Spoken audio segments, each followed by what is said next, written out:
For our show tonight. Hope you all balanced yourself. Balancing the energies are very important.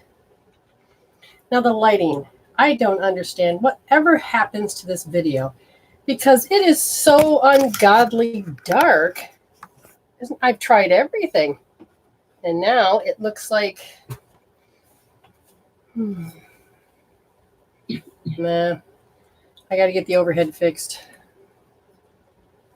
Whatever. Can't get the lights to be just right. That's okay.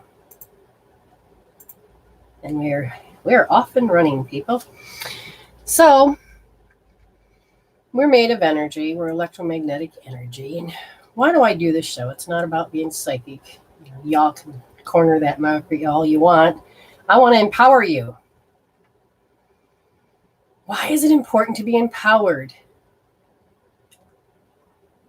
Everybody say hello to Amy.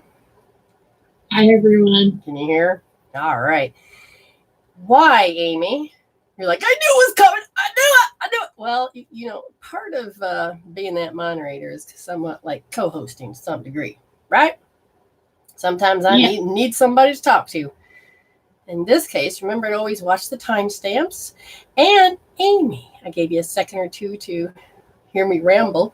Why is it important to be empowered? It's important because you need to be able to hold your own space in the spiral of time. And why is that important? So that you don't get lost. That's interesting. So when you're empowered, it must mean what? That you don't feel empowered? You don't feel that you have the energy to, hold your space or to have space? Some people don't even take up their space. I mean, they shrink their aura in, and they shrink their energy in. And some of you are like, well, what are you talking about?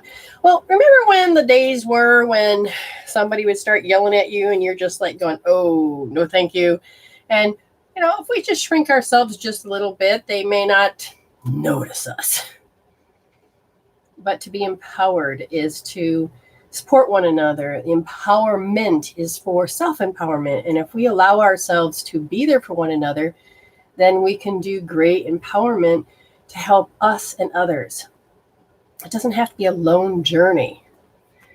And Amy, would you say that you've been on a lone journey for a long time or all your life? Or do you feel what? Let's think about this just for a moment.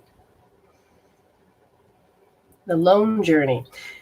A lot of people do it because they are an introvert. A lot of people do it because those people out there just, no, I'm done with your shit. You just had enough. Yeah? Or do you feel like sometimes your journey is about you can't connect or you feel abandoned? Feel abandoned. Okay. Now here's the thing. Why would she see it that way? That is a very good question. Why would she see it that way? Now, I would say she's rich with great love and friends. She has learned to meet new friends.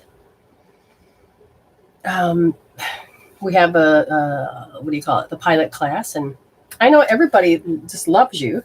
So that's not, that's a given. That's just, you're easy to talk to. You're easy to be with. I would say. I know all the rest of the women would feel the same way. But I remember feeling I was on a lone journey, even though I had family.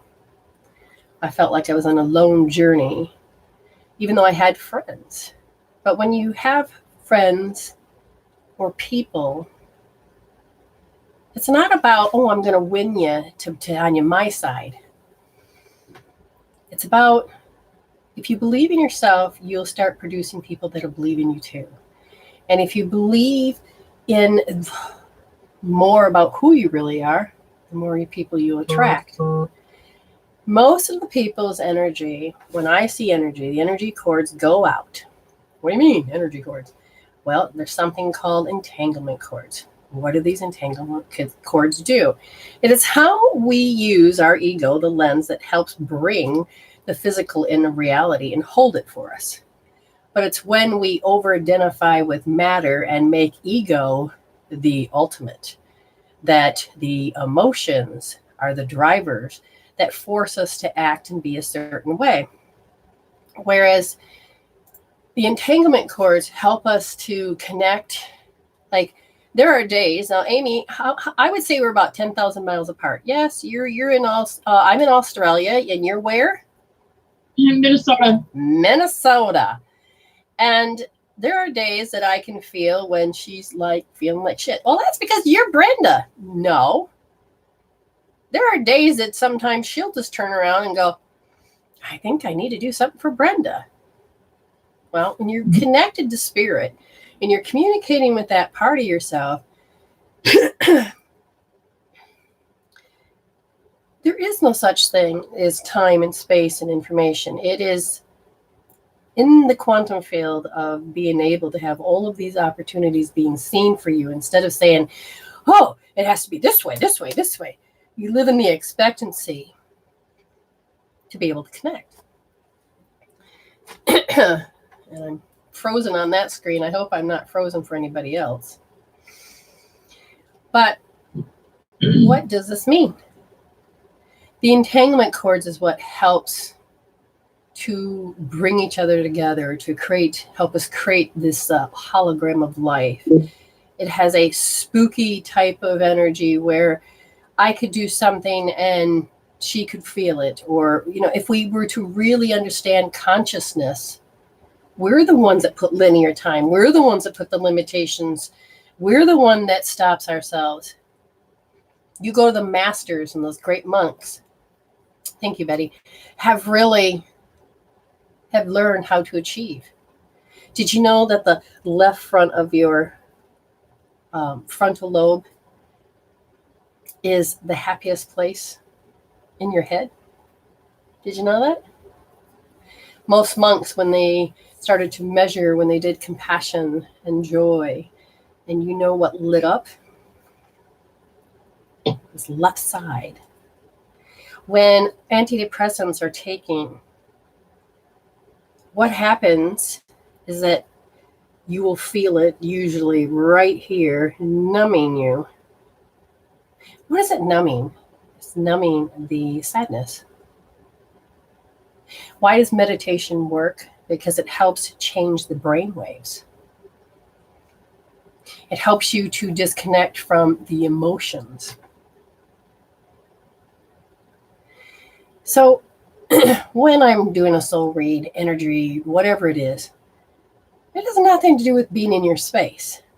It's about you being my mirror. And these energy cords that I see are like the Akashic records.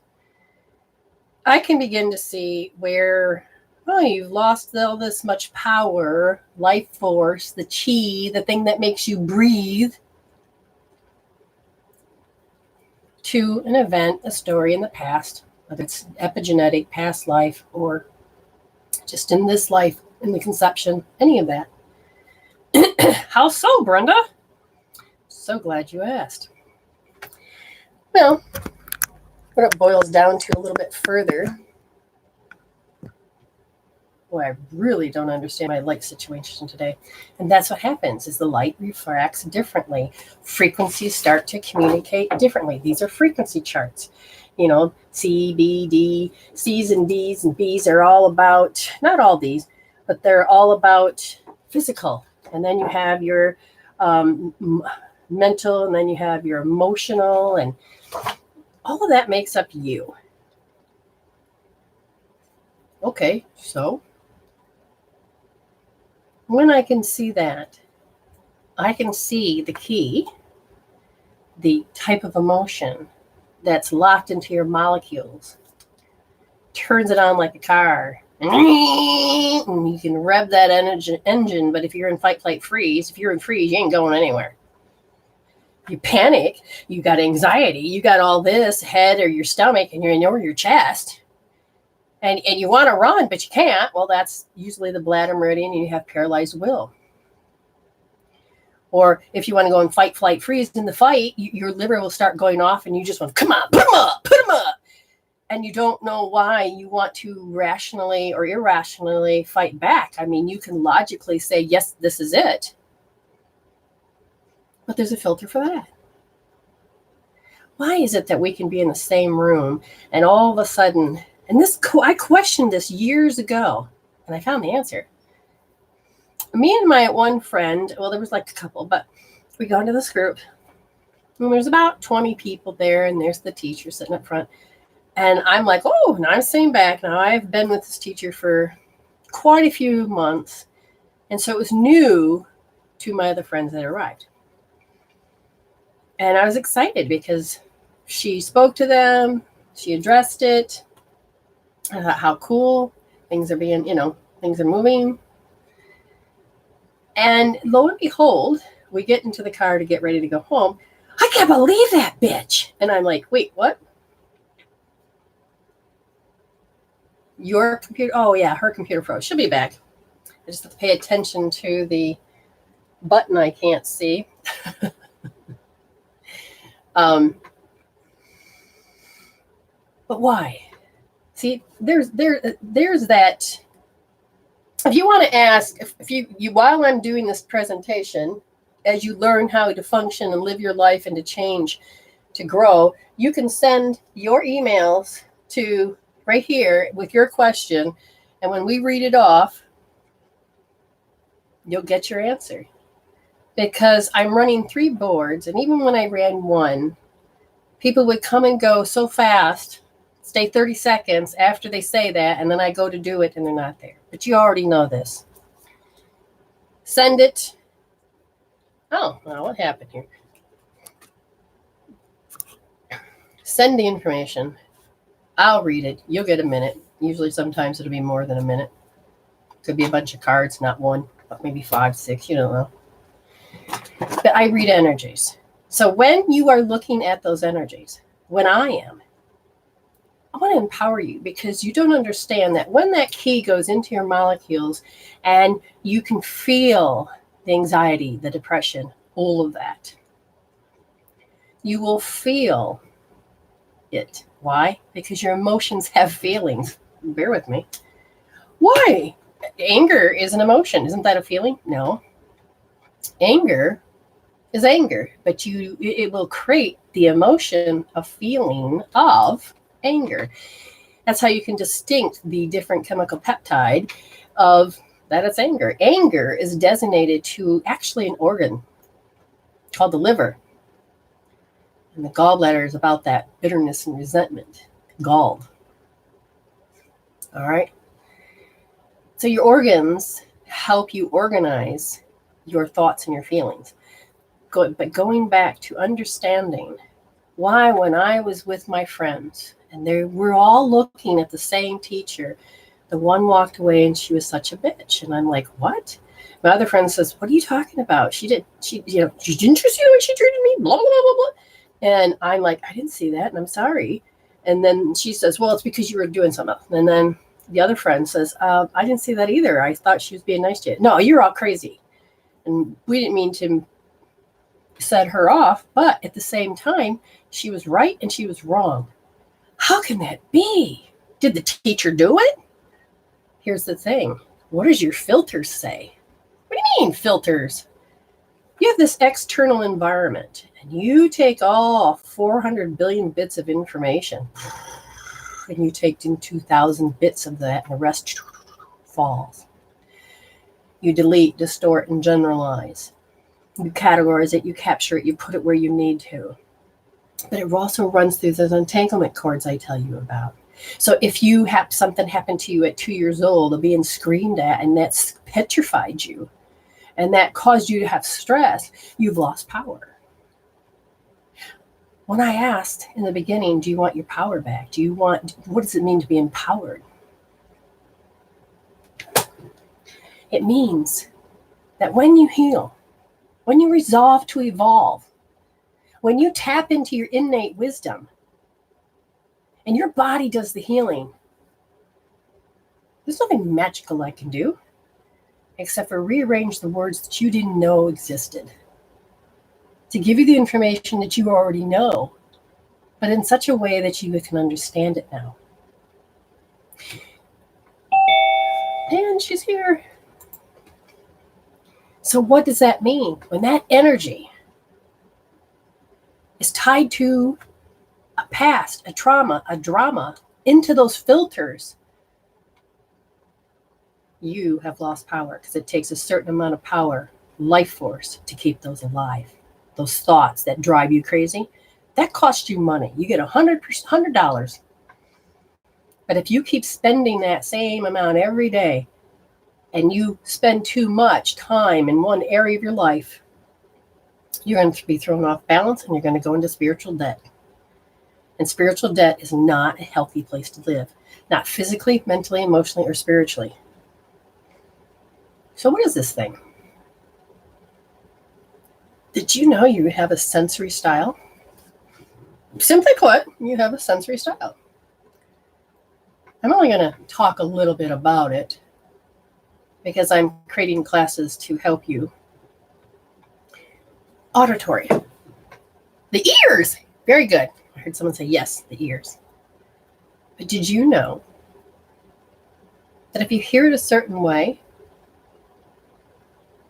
when you're stressed, your gift of listening closely and being such a caring, loving soul, but when you're stressed, you're going to hear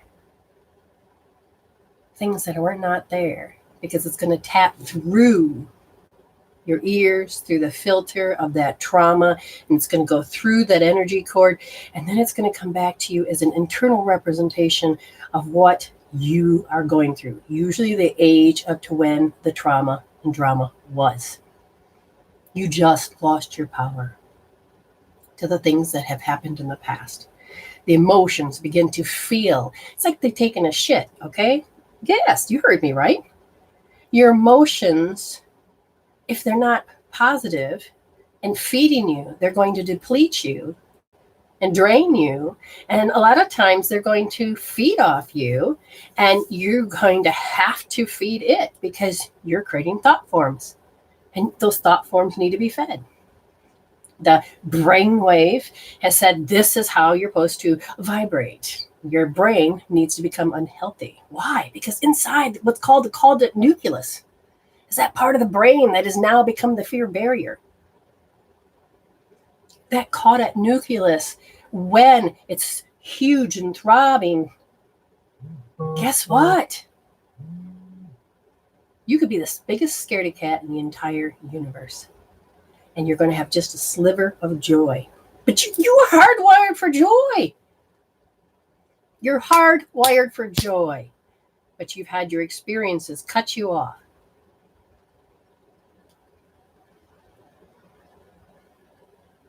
You hear extra sounds.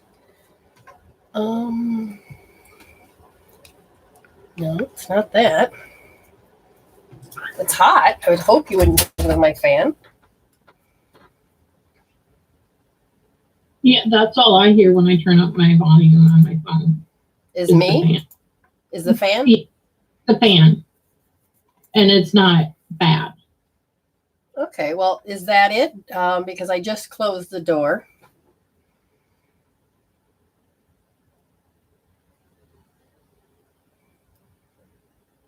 So tell me if that sounds like it's gone. It's hot in here. It's very muggy. If the fan doesn't bother you too much. So like someone's watching, it might be you then. Some video that is, well, it might be a sign. Spirit's talking to you about something, because it's completely quiet in here, except for that fan. I even shut the other fan off on my laptop. I don't think it's this light. I gotta have some light.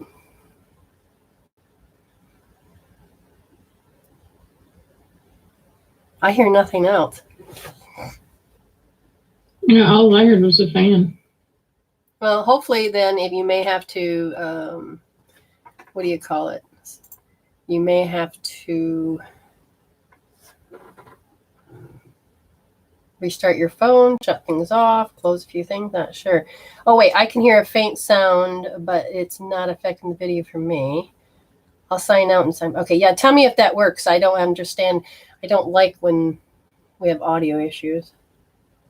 But help you understand, I want to empower you. I want you to get out of spiritual debt. I want you to know what kind of emotions and how much it's costing you to have that, keeping those negative emotions alive. Those negative emotions are actually causing you to carry a low frequency. When that happens, it causes you to be sick. Now, I'm telling you, if you are auditory and you're stressed, you're going to hear in between the lines that something that's not really there, or it's going to go based on the fear of whatever emotion that you're going to. If you can't stop your brain from running, understand it's because you believe in something, you accepted it and believed it, and you gave it your willpower. For instance, somebody, ever since they were little, believed that, people, make me feel like shit. It's the story that you can carry around. You're going, oh. And when that happens, you have a story. I would tell you to make an appointment so we can get rid of it. If you know your story, say, oh my God, this always happens. I will help you. It may be more than one time, but I can help guide you to say, you know what, would you like to evolve out of it? Yes, please. So now some of you have noticed that for $30 you can have 15 minutes, and that will be a private read after the show. But it may not be tonight, but it might be if we can book it just right after I'm done, because it'll be hopefully not midnight, but somewhere. If you want one during the show, then the $11 is usually through the show. And, oh, thank goodness it's gone. Okay, good. Good. Now, if you guys don't mind, I'm going to open the door just a little, because I'm starting to sweat little bullets. It's not too bad, is it? No, I think we're good. Okay, you have a question, understand, you send it here, you will get your readings. You will not be left out and nobody will be overlooked. You have to understand, there is a timestamp, and do your best to stick around. I mean, we're going to do this. If you have paid $30, understand, we will set it up after the show. And if you've paid $11, then we'll do it right here. And if you decide you want to do it on the video, it'll look like this. Get ready, Amy. It'll look like this. And what will happen is that you can possibly get more than 6 minutes, especially if we're doing something very specific. So This is peanuts. I mean, you're getting my expertise and my time. So I highly recommend it. Thank you. And how so? Anybody can say that.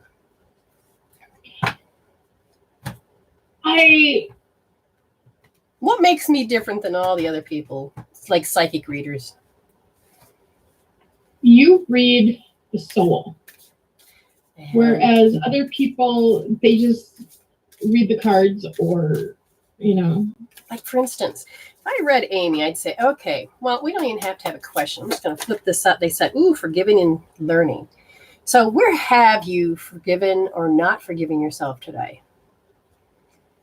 It's a make a deep thinker. What about learning and unlearning? So let's find out. She's like, wait, what? Okay, so I'll go a little bit further. And I go, so have you ever paid attention to red flags? And in this case, it's not even about the red flags of people where I'm trying to tell you to look outside. I want you to be able to notice you're getting out of your dark night of the soul. What does that mean? It means that you're looking at from your spiritual standpoint to look at how your ego is. So can you tell when you do something that you don't want to do? It puts you from, this kind of thinking causes me to actually not be happy anymore. What kind of relationship is that with yourself? Okay. And how much do we believe it? Somebody said it's about 3 a.m. here. Whoa. Where are you from, darling? See, now I just shuffled again. I got the forgiving and learning. So which one are you doing, per se, to make that card appear again? It is learning to forgive yourself.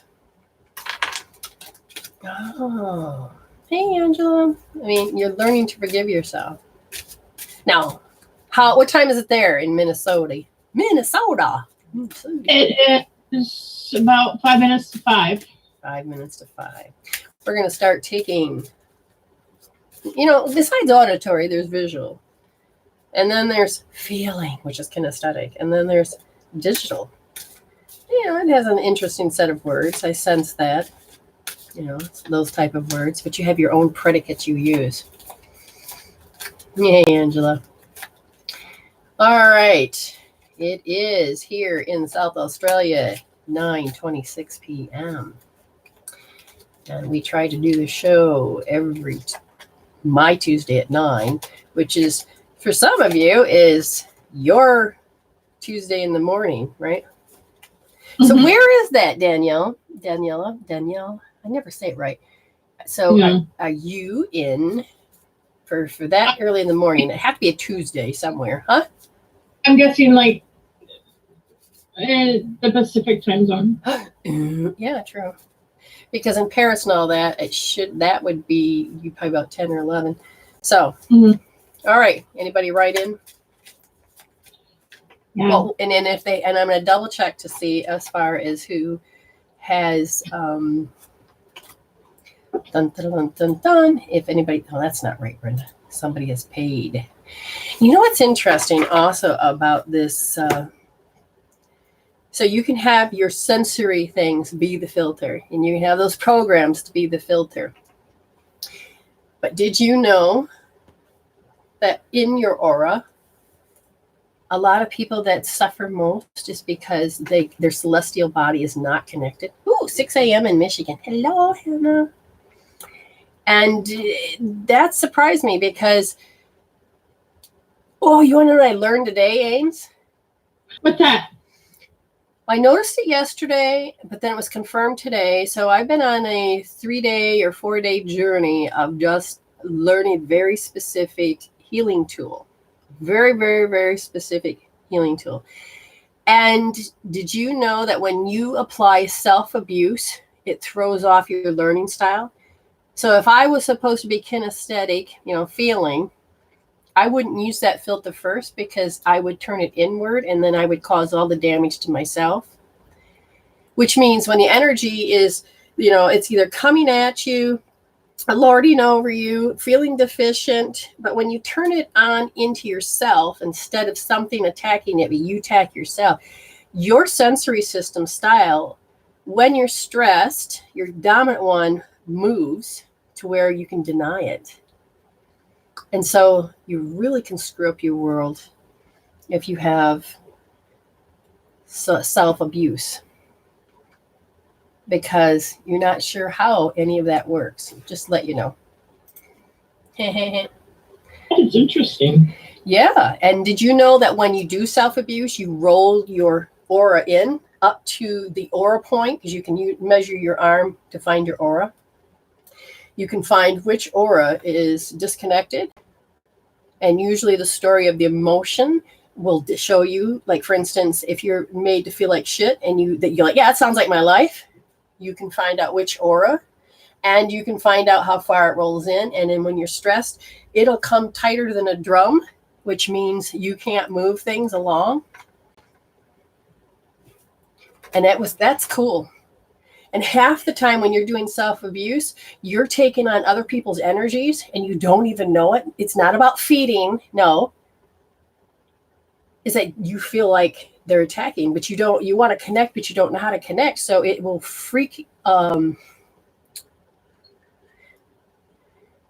it does a really strange thing to you. Oh, this is funny. So I have a big white sulfur crust cockatoo. And so when his hair goes up, it goes, and I go, hello, hello. So mommy goes out there today and I go, hi, big boy. I says, hello, Charlie.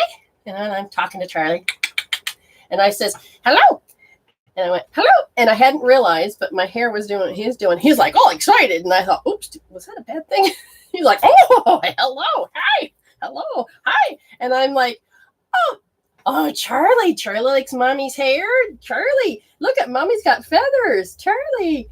And of course, he was all excited about it. I just thought it was the funniest thing. Now, what's funny is my screen's frozen here, but I can still see the comments. At least I think I'm in the right zone.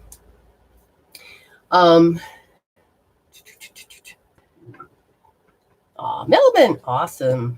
Love to see people from Australia. That is awesome. That is great. It's all over the place. It tickles makes me happy. All right, got to get my computer to cooperate here.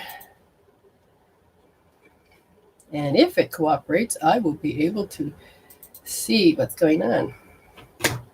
There, so someone did give a PayPal, but I think it's not for the show tonight, but it might be after the show.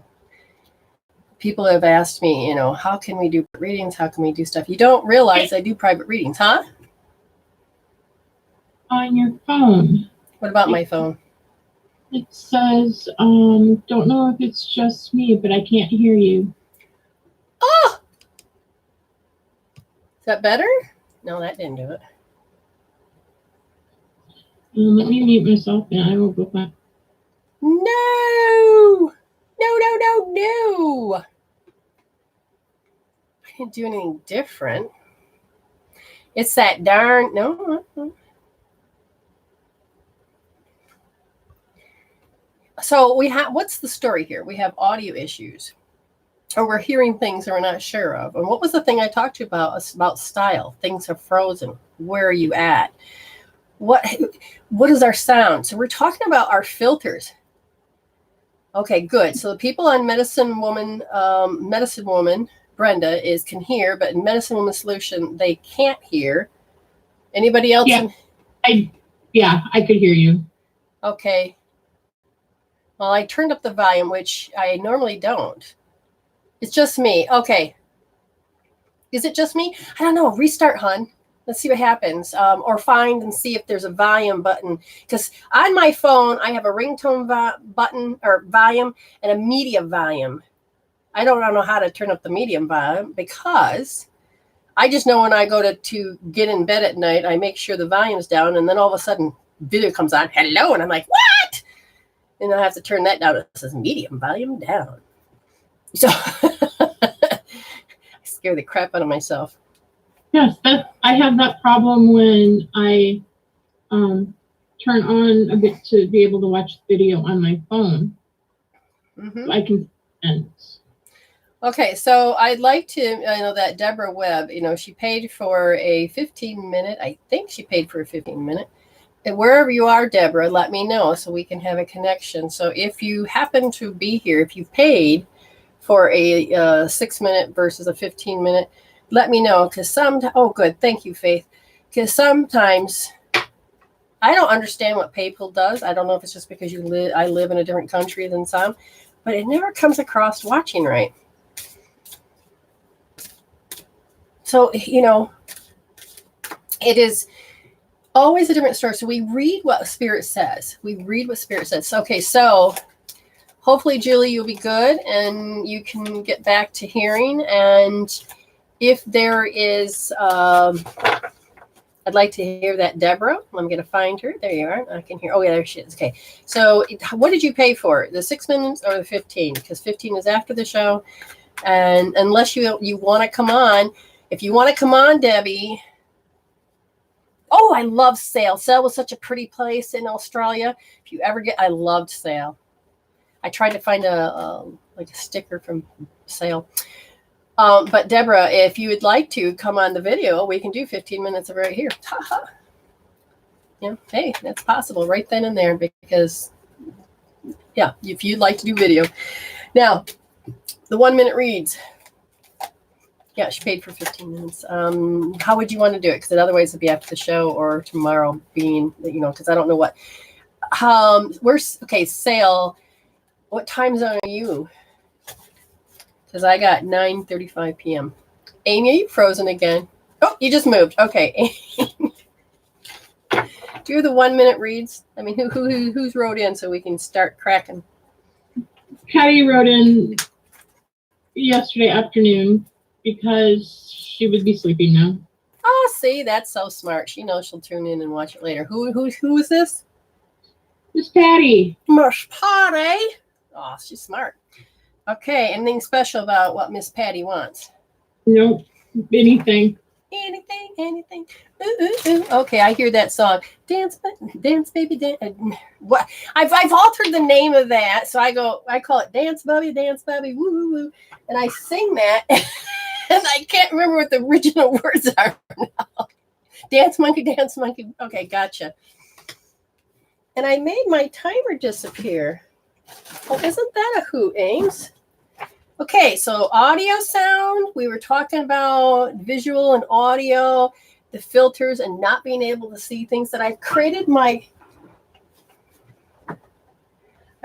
to disappear. Now what's funny is it doesn't go anywhere. It can only be here. See, sometimes you just can't see it. When you get stressed, you can also make things disappear. I found it.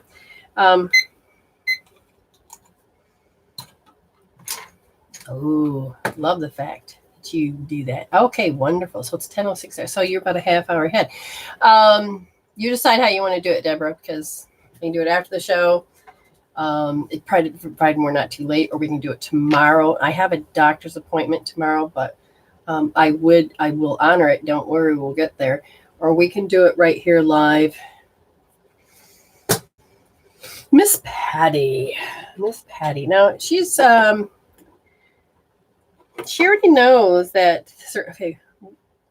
Right. Miss Patty says that there are things that she has turned in on herself, so stuff that's towards herself, and they're saying that her visual when she's stressed becomes a little bit off because her intuition is coming through, but when she goes into the internal dialogue, this is the stuff that you say to yourself. It's kind of disconnected. And so she'll get all this great intuition, but then when she starts to translate it or think about it, then it turns into, oh, maybe I'm wrong. She gives herself a set of instructions. Maybe I do this. Maybe it's not for the right. So she kind of talks herself out of listening to spirit sometimes. That throws it off. And they said that the self is in conflict, whether it's in ego or in spirit. But they said that she's been moving more into the intuitive side of things because it's like, starting to sit back and really think about what she's been listening and learning and moving through. Hello, Queen. Okay, who's next? Madison wrote something. Madison.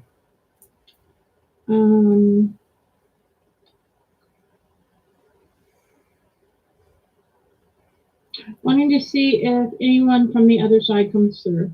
Okay. Well, what do they do for me is sometimes they'll just grab cards and start talking, or will go ahead and call them forth right now. I'm they know your signature, they know your code, and you have two specific people that are coming through, and I have a pooch. I have a dog.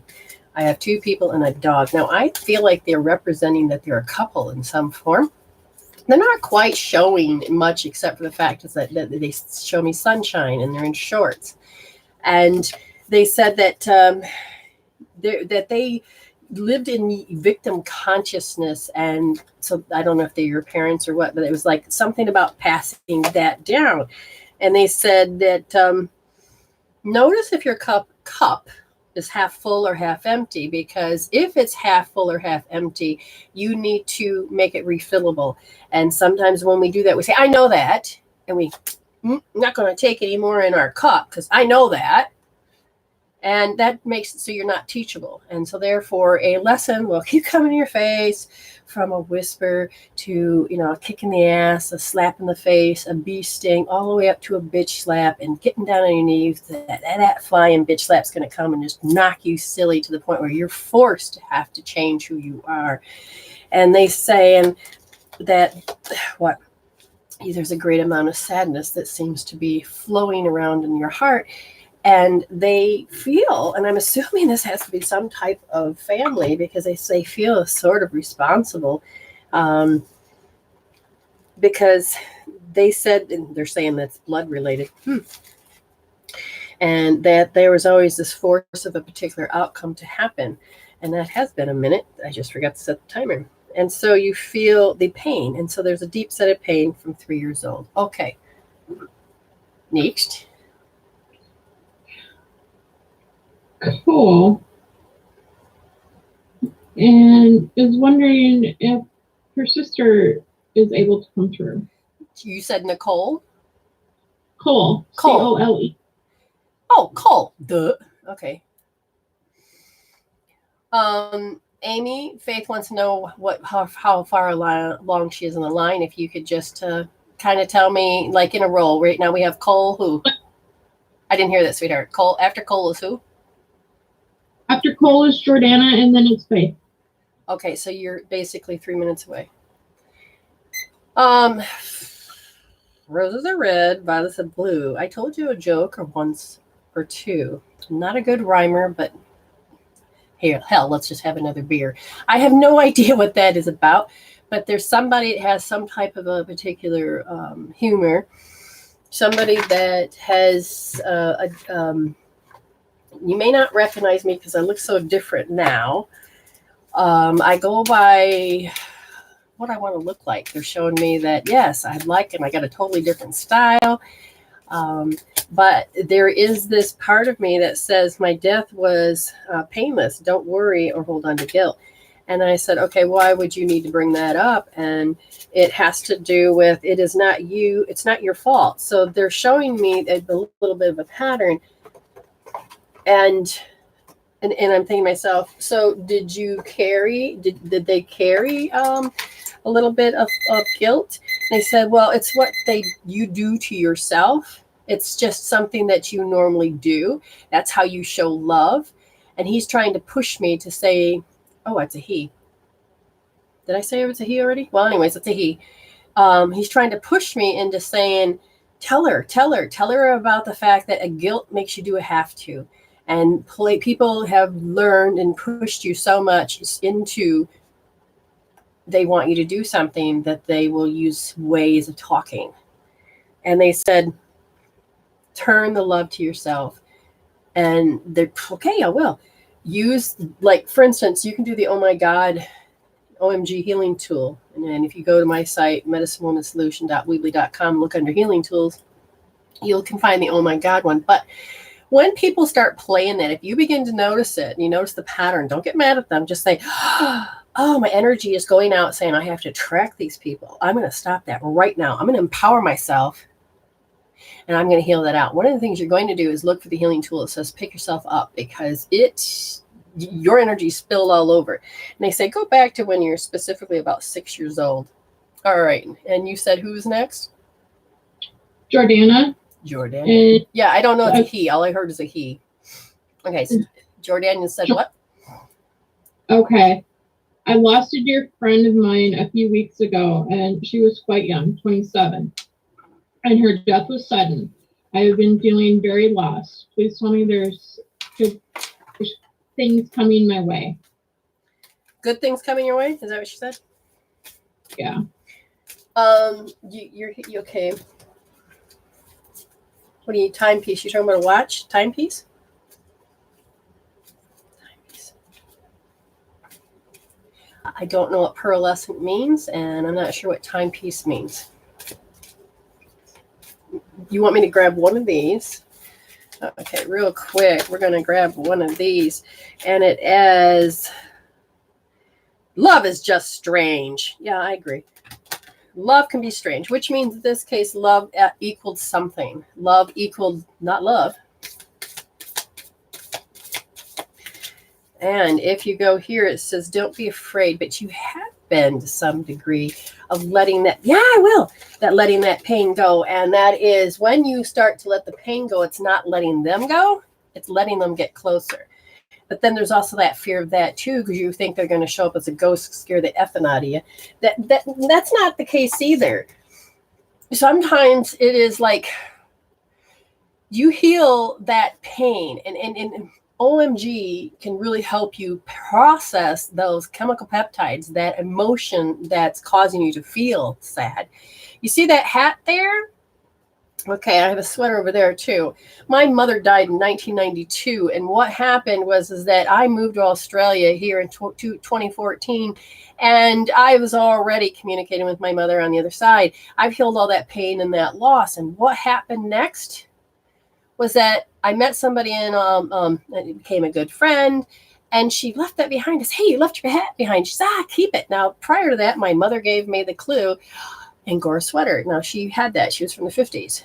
And I says, well, I don't know where to get Angora. I don't even know where to shop here. And then all I heard, look at the hat, look at the label, look at the label, look at the label. And I looked at the label. It was 50% Angora. My mother gave me a present. You can begin to feel. I mean, she gives me songs. And it's like, holy crap, I got a birthday gift, and it was a song. And it says, I love you forever and always. And it's like, holy crap. So it's when you heal the pain, because when the pain set in, I never heard my dead boyfriend. But then when I started to let the pain go, but when I healed the pain out, guess what? Shit, I healed me. I have, okay, here's the huge thing. I'll get right to you, Faith. A little high school picture back when I was 16. I'm married. I mean, I'm here. I didn't marry then, but I'm married. Time has gone by. Things get lost. I moved to South Australia, pretty much lost everything. And the one thing that turned up in a book that actually got over here was his picture. Fell out on the floor. And I thought, geez, I even brought him. They're signs. You can have this. And I can tell you, you have to process out that pain, that loss, because you have all this love that you can't give it to them. Now it's Faith. Yes? Was there anything specific? Who's coming towards me in love? Okay, in order to do that, there's 4 people sitting in front of me. I don't know why you're in front of me. You're not supposed to be there, but 4 people in front of me. And these four people are, oh, I get it. So it's like a game. Remember that game where you'd say, okay, if it does it have red hair? No. You know, I can't remember what it's called, but you're trying to, what is it? Guess who? Guess who? Okay, so they, on the other side, has picked 4 people. Now, you have one here that looks like a boyish, frecklish redhead. Now, this is hilarious. Just listen. And but because you panic, there's a particular energy of panic. You're going to draw this person to you that's going to make you feel like he's carrying lofty energy. Oh, interesting. Queen just said, she goes, it sounds like my one co-host I had was Jen. I do miss her. I wish I did have her back. This is Amy. Okay, so back to Faith. Now, this one, he's more of a darker hair, but what's interesting about him is that you feel, oh, you're attracting him in because one of the things you haven't resolved is that you're used to taking the blame. So take a look. Now, this is all the stuff that's in those entanglement cords. And if you say, yeah, that's part of my life that I'm used to taking the blame, then you're going to attract that one. What about this one? If you have mood swings, up and down, up and down, up and down, then you're going to attract this one. He's got like dark hair, but he's more light brown, I would say. More of a light brown. And why would you track this dude in? And it is about false self-assuredness. It's like you got to give yourself pep talks to be able to do things. And so you're going to find something in common with all of these. But the panic that you feel for the first one has nothing to do with except for the fact you don't know how to deal with your awkwardness. And this is just a habit. So it's such a part of you, you don't even know it. And this 4th dude. Now, what's funny is that he hasn't come into play, but he's also is just indifferent. There's nothing really important that makes him stand out, except for it's when you get self-centered. You have to feel like you be an activist? No. Towards yourself, you have to what? Self-centered, you have to, when it feels like, pay attention to me type thing. You're self-centered can sound so nasty, but it's when you feel the energy that is not in alignment. So they're saying that if you look, this is kind of like what you've grown up with certain people and certain behaviors, that it does affect how the other people are around you. But it's all about how your energy goes out and attracts certain people. The one you're going to like the most is, strangely enough, is the one that takes your attention. Now, were you the type of person that couldn't get attention from your father? If that's the case, then that's kind of what you're going to do. Good. See, consciously, we can say we're done blaming ourselves on a soul level because it's not been resolved. Your 3-year-old self started to take the blame when it got yelled at, and the broadcast message that you got, it's your fault. And you also picked up other people where it's like, it's supposed to be, it's like, oh, that's an interesting. It's like, for instance, you watched everybody growing up, because that's what we do with mirror consciousness. And you watched how a woman, I feel it's very distinct gender, is like, I'm supposed to take the blame. So in the relationship, I'm supposed to take the blame to make sure it's all right. So notice patterns. And the only really way to get those out is to take those emotions out. Oh, yes, I've watched everyone grow up. Okay, and the thing is that we have to take how you know your story, and we have to take the chemical peptide. We have to take the key out, and so that your body can resolve, not your conscious mind, because you can try all you want, but it's your body's consciousness that holds all those patterns and causes the cords to bring in the people and places. Yeah, I know it was more than a minute, but you've been patiently waiting. All right, who's next? Angela Allen. Miss Angela Allen. Again, if there's anybody that wants to question read, email us. That way we know you want it, and I will give you probably more than a minute. If you want to be on, we can do it this way. You can pay $11, get 6 minutes, and that's really giving you that attention. Or you can come on video, and really, if you want to do a healing, it can happen. Oh, she got a bounce back. Melanie got a bounce back. Huh.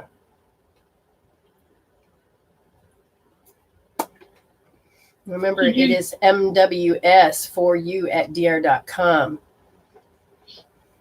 Shouldn't have bounced back. It could bounce back. Let me tell you why. If you're using certain, like Hotmail or all these other things. So when I started to use mail.com, that's where you get your emails.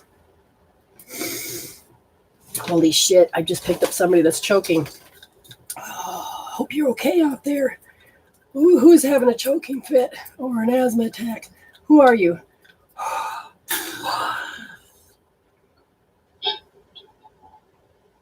I did not need to feel that.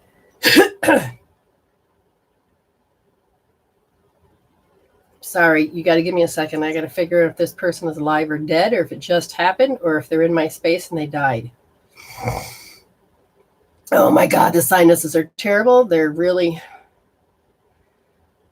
Wait a minute, Melanie, you put what in? Oh, you typed that in. I thought somebody wrote about asthma. I'm like, well, I don't need to demonstrate it. Wow. Okay, that just kind of floored me just for a moment. If you have any questions, all you do is email them to this address. That way I know I can get to you and you will not be missed. Holy crap. That didn't seem to freak you out, Amy. It did me.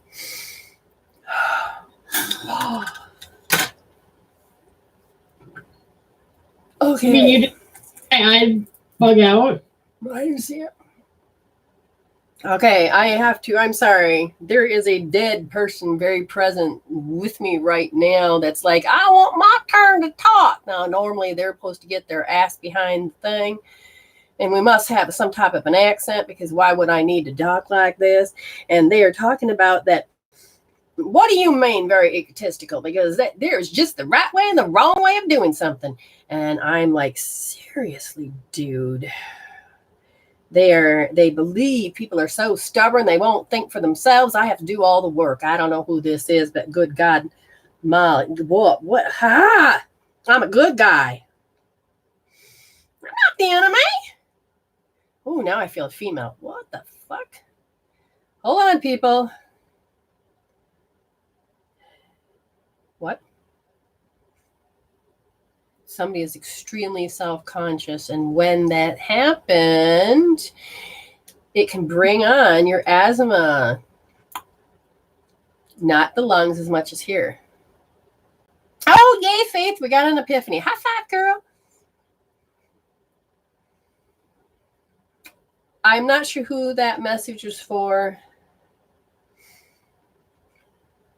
but they're very much like, yeah, it's for somebody.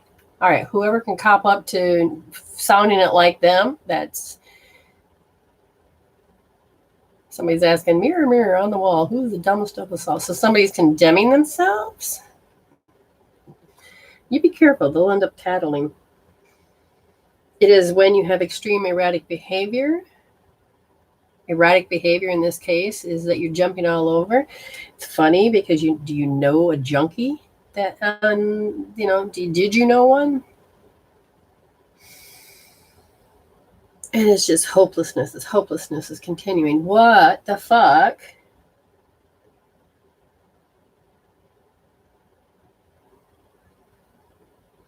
Who hasn't?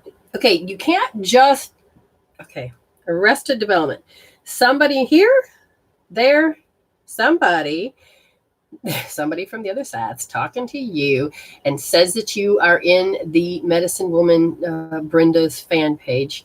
And because they're saying they know that you do self-abuse based on having a typical person that has erratic behavior, and that that's just, okay, you're done. If they come back, we will continue. But if they're not here, that means I'm not going to sit around for them to finally watch a show. You go get them. That's the deal. You go talk to them. You get them here. Are you freaking dead? Or are you just, I'm not dead? Yes, you are. We're going to argue again. How did you get here? Who let you in? You want this person to get passed over? Aren't you nice? So you're in earthbound. But you feel like you have unfinished business. I created a broadcast message in this person, and I can't say I'm sorry enough. I just was trying to control it because I really wanted a specific thing, a particular outcome.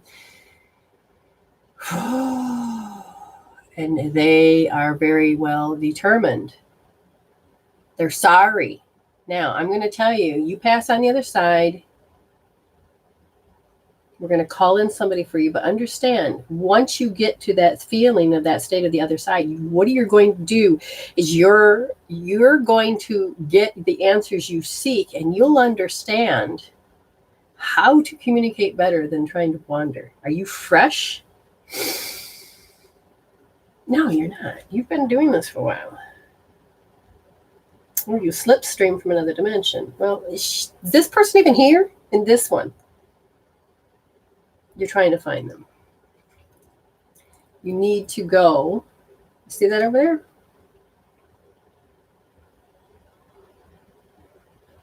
Okay. Anyway, the point is, Rita says she has no audio. Remember, some of these issues, you're not going to hear the dead. If that's what you're saying is you hear me and not them, you're not going to hear them.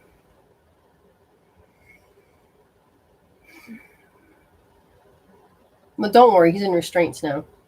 There is no audio. Amy. Yes, ma'am. Go check YouTube. Faith says that there's no audio either.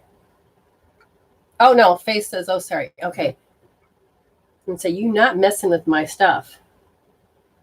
No, you can't get out of there now. Oh, Faith said it's okay. No worries. I'm so fascinated around it. Yeah. Yeah, it's okay when but if you understand that this studio is set up in a very specific way,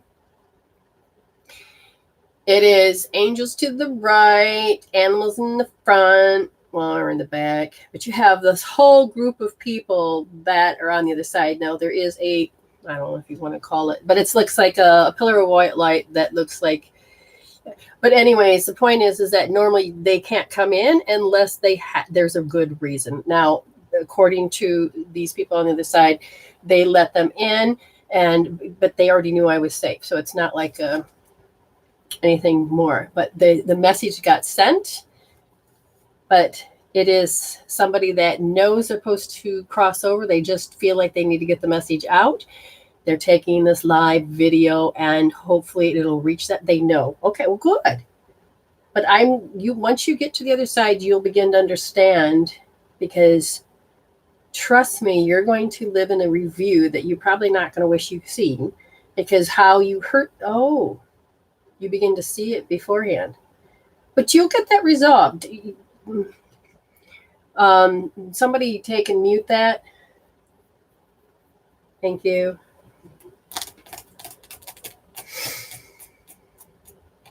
So if you want your partner to come to you, just send them. Now, if you want to be on this list so that you can hear the dead or know about how you function, you email me. That's why I know you're serious, because if you're serious, then I'll get your question.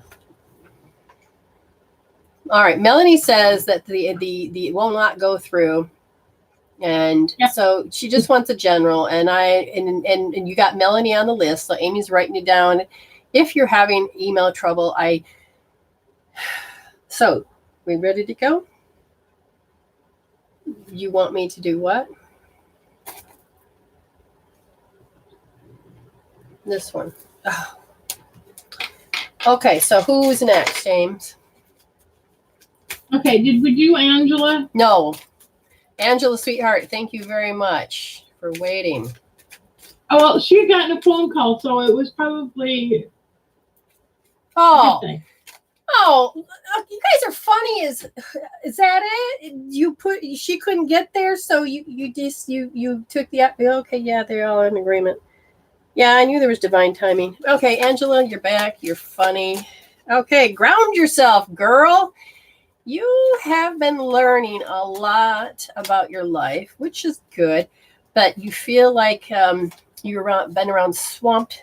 Okay, so I got swamp legs right now, which means that you have been around a sea of negative or resentful people.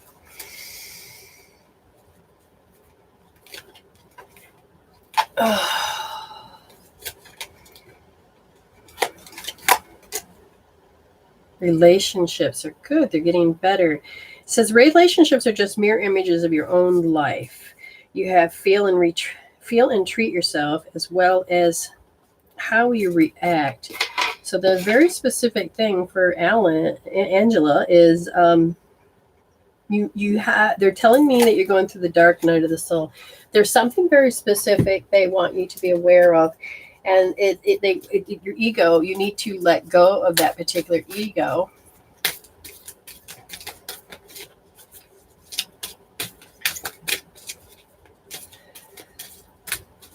And maybe in the pinned on my screen, let's see, we have mws4u@dr.com. That's correct. That one's correct.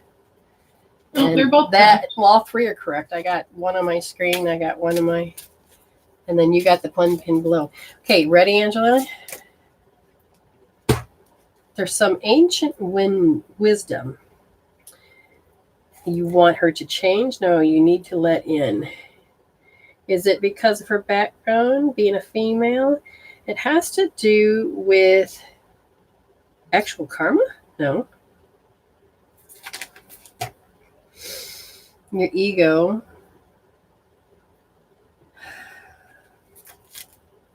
It has to do with your health, because they just said, I'm fine, I'm just fine. I like what I got, so I'm fine. And the ego says that it's fine. And what they're saying is physically, you have been repulsed by your body image or something you're doing, and you haven't been nice to yourself. Okay, who's next? Jackie.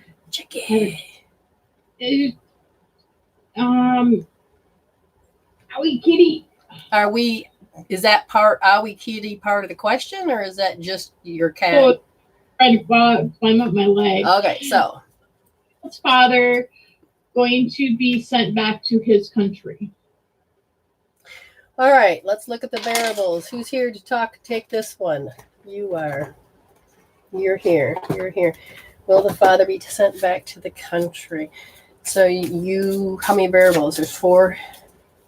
3 are in transition right now. The 4th looks more definite. Oh, shit. Oh. It says yes. I'm sorry. That energy, they just threw that card out at me. They show a yes. Is there anything we can do to prevent it? Not at this point. There's something that the father feels towards himself. And there's this petrified energy. But I'm going to say, well, when he gets there, is everything going to be okay? He's got to stop. He's okay. Stop. Reconsider what? How he thinks how bad it is. And so is there good stuff that's coming at once that all takes place? He said, yeah, there's a lot of good stuff that's alignment. And he says once he starts accepting certain things, there's a big ass shift. Now that changes that. That's what that 4th variable is, which means in the quantum field of law of attraction, anything and all things are possible. What does this mean? It means simply that if he accepts what's going on and he stops thinking that it's so nasty, everything starts shifting more in his favor. So you remember, you're going to get some of the fears and the stress that your energy puts out. Okay, so what's next? Rachel Ray, and she wants a career reading. Okay. That one? No. When it comes to the career, that one? No. All right. When we look at this, they said it's the way that you're connected with what? Your ego when it comes to how you taste things in life. So are you driven by like what to cook for suppers, like pizza? Chicken? Believe it or not, there's a part of you that will go into that. Does that career chase good? I don't know.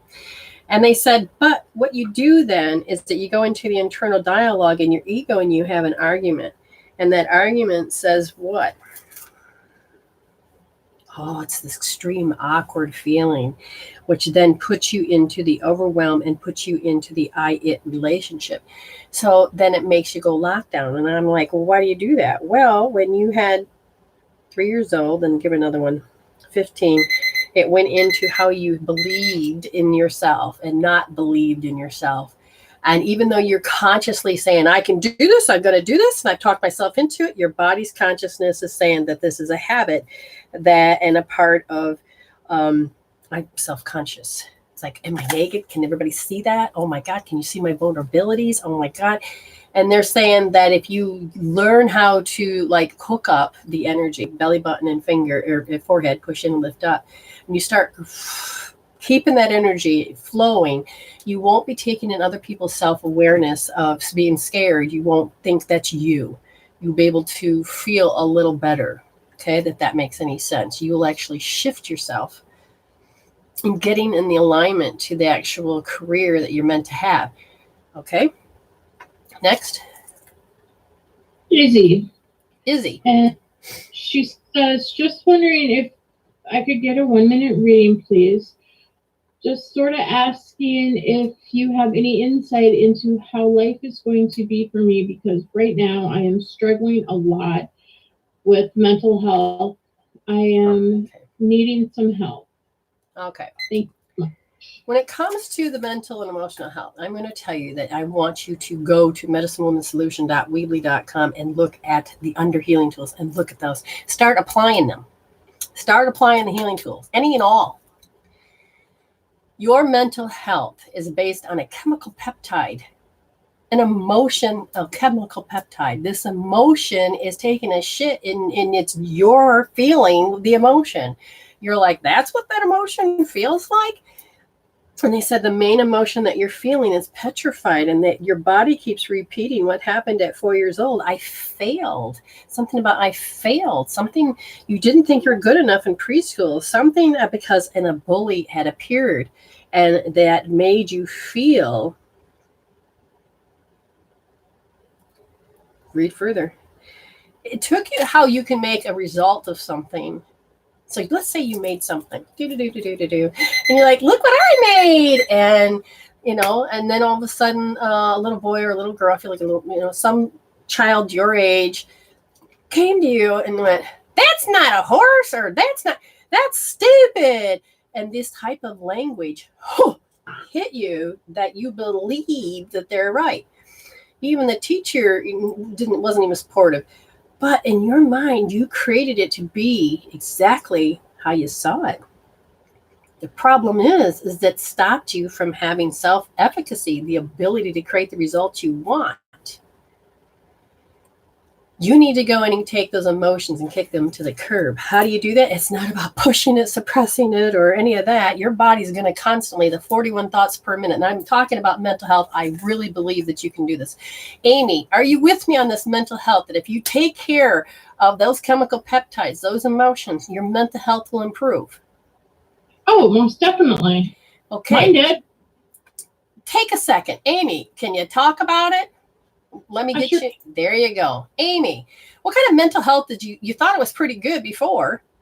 I thought I was good, but I had been on antidepressants for probably 25 years. And with using the healing tools, I have been able to get off of them completely. And how? And having bitch slap after bitch slap after bitch slap. Yeah. Do you have those bitch slaps now? I can get by with a bee sting and maybe a slap on the ass. Oh, excellent. But it's enough to get your attention. They're like, no, I ain't going back there and I ain't doing this again. And then you'll have a session with me, and then we will use hope therapy or some, I don't know, you might do some EFT or whatever. You can use the Bobble ones. What happens then? Do you feel that your sanity is returned? Yes. So literally you can feel how you feel like you're nuts. Oh yeah, you can, but then, and my favorite go-to is the oh my god point. Right. And then what happens is that what you're doing is that your electromagnetic energy, she's electromagnetic, and so is the blood. By doing this, 80% of your blood in your forebrain goes into fight, flight, freeze and puts you in stress mode, and you can't think your way out of a paper bag. The OMG, one of the things that it does is causes you to bring the blood back up, swoosh, swoosh, swoosh, swish. It touches the hairline. You're touching an emotional point here. And the thoughts that were like, I don't know, the 41 minutes of the same kind of shit. And if you become aware of when you go into that and you apply a tool, the 41 thoughts calm down and start to make sense. And you can measure it, literally measure it. Put your bangs back, Amy. I think they were nice. Okay. And you can measure it. And then what do I mean by measuring, Amy? Does it actually work? It does. It does. I can be at a +10, and within 5-10 minutes, I'll be down to a 2 or 3, and then go just a couple more minutes, and it's gone. Exactly. And does it come back as harsh? No. And if it does show up, it'll be in a different layer, a different meaning. Yeah, a different layer. It's like peeling an onion. Yeah. Onion make you cry. Your emotions will make you cry too. But and did you ever measure your emotions before? No, I didn't. No, I needed to. And how important is it? It's extremely important. Because it helps you understand when something's working. Because the ego just makes you talk in circles. The ego, you try to say, okay, I got to get logical about this. And the left brain starts fighting with the right brain. The right brain starts fighting with the left brain. And you punch yourself in the face. You don't even know you're doing that. The emotions, you can feel it everywhere. But if you can begin to understand that if you use a tool to help your body innately heal itself, you are a walking healing tool. You can be empowered to heal it yourself. Yeah, you may need some guidance at first. That's why I'm here. That's why I'm doing these shows. That's why I have private readings. I don't feel you should have to suffer. I want you to be happy. I want you to be joyful. I want you to succeed. I find that so important.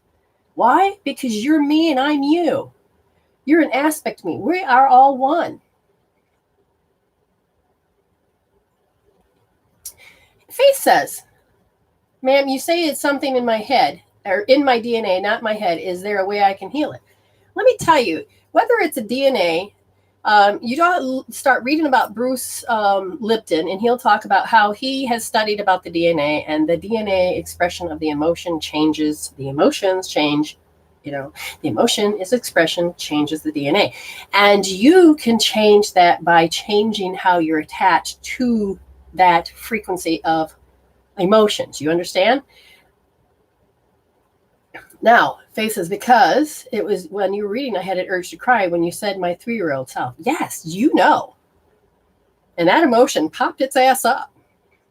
Again, Medicine Woman Solution. If you feel like you got to do it on your own and you've been doing good this far, fine. Start applying. Start doing something. The main one is OMG. Okay? But I would walk you through and have you do probably hope therapy, because it taps into the meridians, it taps into the organ, and it taps into the story, and it taps into the way the brain functions. And literally, but you can your brain will tell you, because the thoughts will be, oh my God. And then it's like, well, it's not all that bad. Oh. And most of the time I'll say, do you want it back? What's the response to that, Amy? Hell no. Good one. Good one. I say don't waste it. When shit comes up, you heal it out. You heal it out. Now, I'm just going to double check. I don't think anybody's paid, but it's worth a shot. La, la, la. Now, who else? Melanie. You know what, Faith? I want you to do one thing. Do you feel like you still want to cry? If so, I'm going to tell you something. If you're willing to come onto the show, if you can get a Zoom room and you type that number in, I will give you a free healing. I will see if we can help you pass on and say, wake up, innate, wake up. And then the body can start to release. Because it has the ability to do so. We just have to tap into it. Okay? Yes, heal it and let it go. Betty loves the information center. That's what I need to call it, Betty. Information center. That's how Spirit just saw it. But anyways, Faith, I'm extending this out to you. If you want it, get Zoom Room. You just have to type in zoom.com. It's very simple, very fast. Hit join a room, type in that number. Please write it down, because if you're using your phone, you won't be able to see the number. There it is. Okay, Melanie, you've been such a patient young lady. Anything specific? Just general, please. Yes? General. Okay. La, la, la, la. Oh, what are you so mad about? No, that's not it. You're fanatic. Okay, yeah, fanatical. It just drives you mad. What's this? It drives you mad. Something's driving you mad. So you can't get something out of your mind. It's something that you can't stop thinking about. So what do you seem to keep thinking about? It's like you go to sleep, everything's fine. You wake up in the morning and it's like, there it is. And it just keeps, you keep thinking about it, and like, for instance, if you became obsessed with somebody, you can't stop thinking about it. You're trying very hard to get over it. But they said it has to do with the type of thinking that you're doing is actually a form of self-abuse because it's awkward. You haven't gotten rid of that awkward feeling.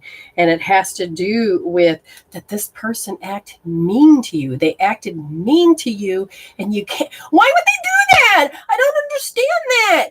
And it had thrown you completely off your center. And no matter how much you try to get on, you're going to be constantly bumped off because your identity got shifted. And that you can't help because you haven't been able to resolve it. You can't put yourself in the position of knowing that you have a tool so that you can do more than just cope, handle, deal, and pacify. Those you can't. You try every day. You can turn to substances. You can turn to food. You can turn to cigarettes. You can turn to sex. You can turn to TV. You can turn to whatever it is, but it only drowns it out. It doesn't make it resolved out. And that is where you're going to need to look. Now, this is a deep one. Look at your story. What was the painful thing that happened? Because there'll be more to the story on that. Okay?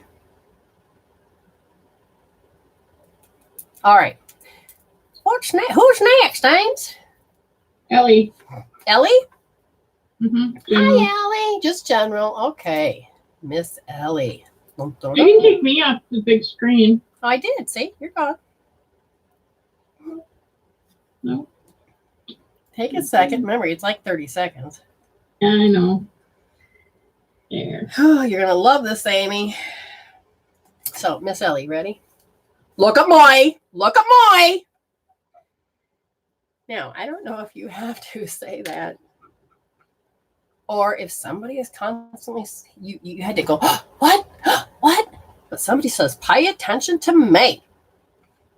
Okay? Just saying. Yeah. Hey! Yeah. Okay. So obviously it is. And so when I'm listening, I'm hearing that, and they said, well, it's a very sluggish memory that's kind of activated itself. And that's the biggest one was when you were 7 years old. Now, what's funny as hell is I'm seeing that you're pissed because somebody stopped paying attention to you. And you've got your hands on your head and you're going, look at me! And it's very interesting because this little girl is like, ah! And all I can hear is, I'm a little teapot, short and stout. Here is my handle, here is the spot. You know how the story goes. That body. She's looking. But your body, and I'm asking, okay, is there something stuck? They go, yes. It says that it says toward yourself. What is going on toward yourself? I'm obsessed. I obsess. So, question is, do you obsess? Because it's saying, look at mine. I hope that helps. Anybody else? Julie.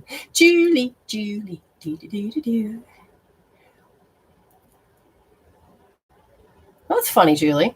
I wanted to start off with the song, and the next thing I hear is Lucy, like Lucy, you know that song by the Beatles?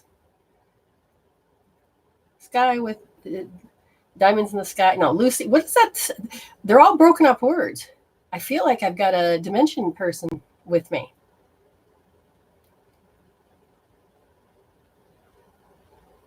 Lucy in the sky with diamonds. Oh, it's like what? Can't recall something. So, what are you actually trying to say to me? And that is, there is a particular habit that it is about feeling that you put yourself. Do you put yourself and give yourself this high standards that you have to live by, and then you grade yourself? Is that what you're doing? Really?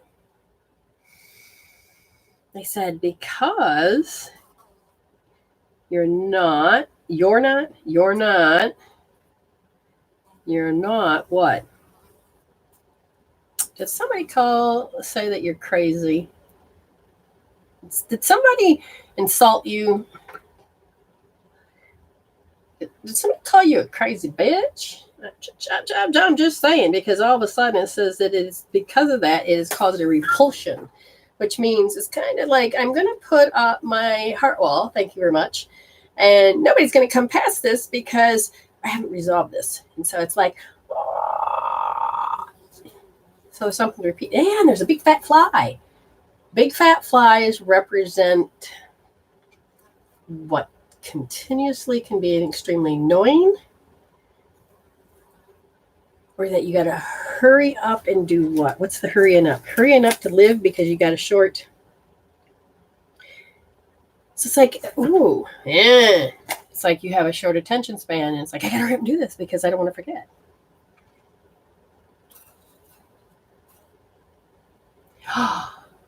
Julie says, my son used to call me a weirdo. Yes, walls are high.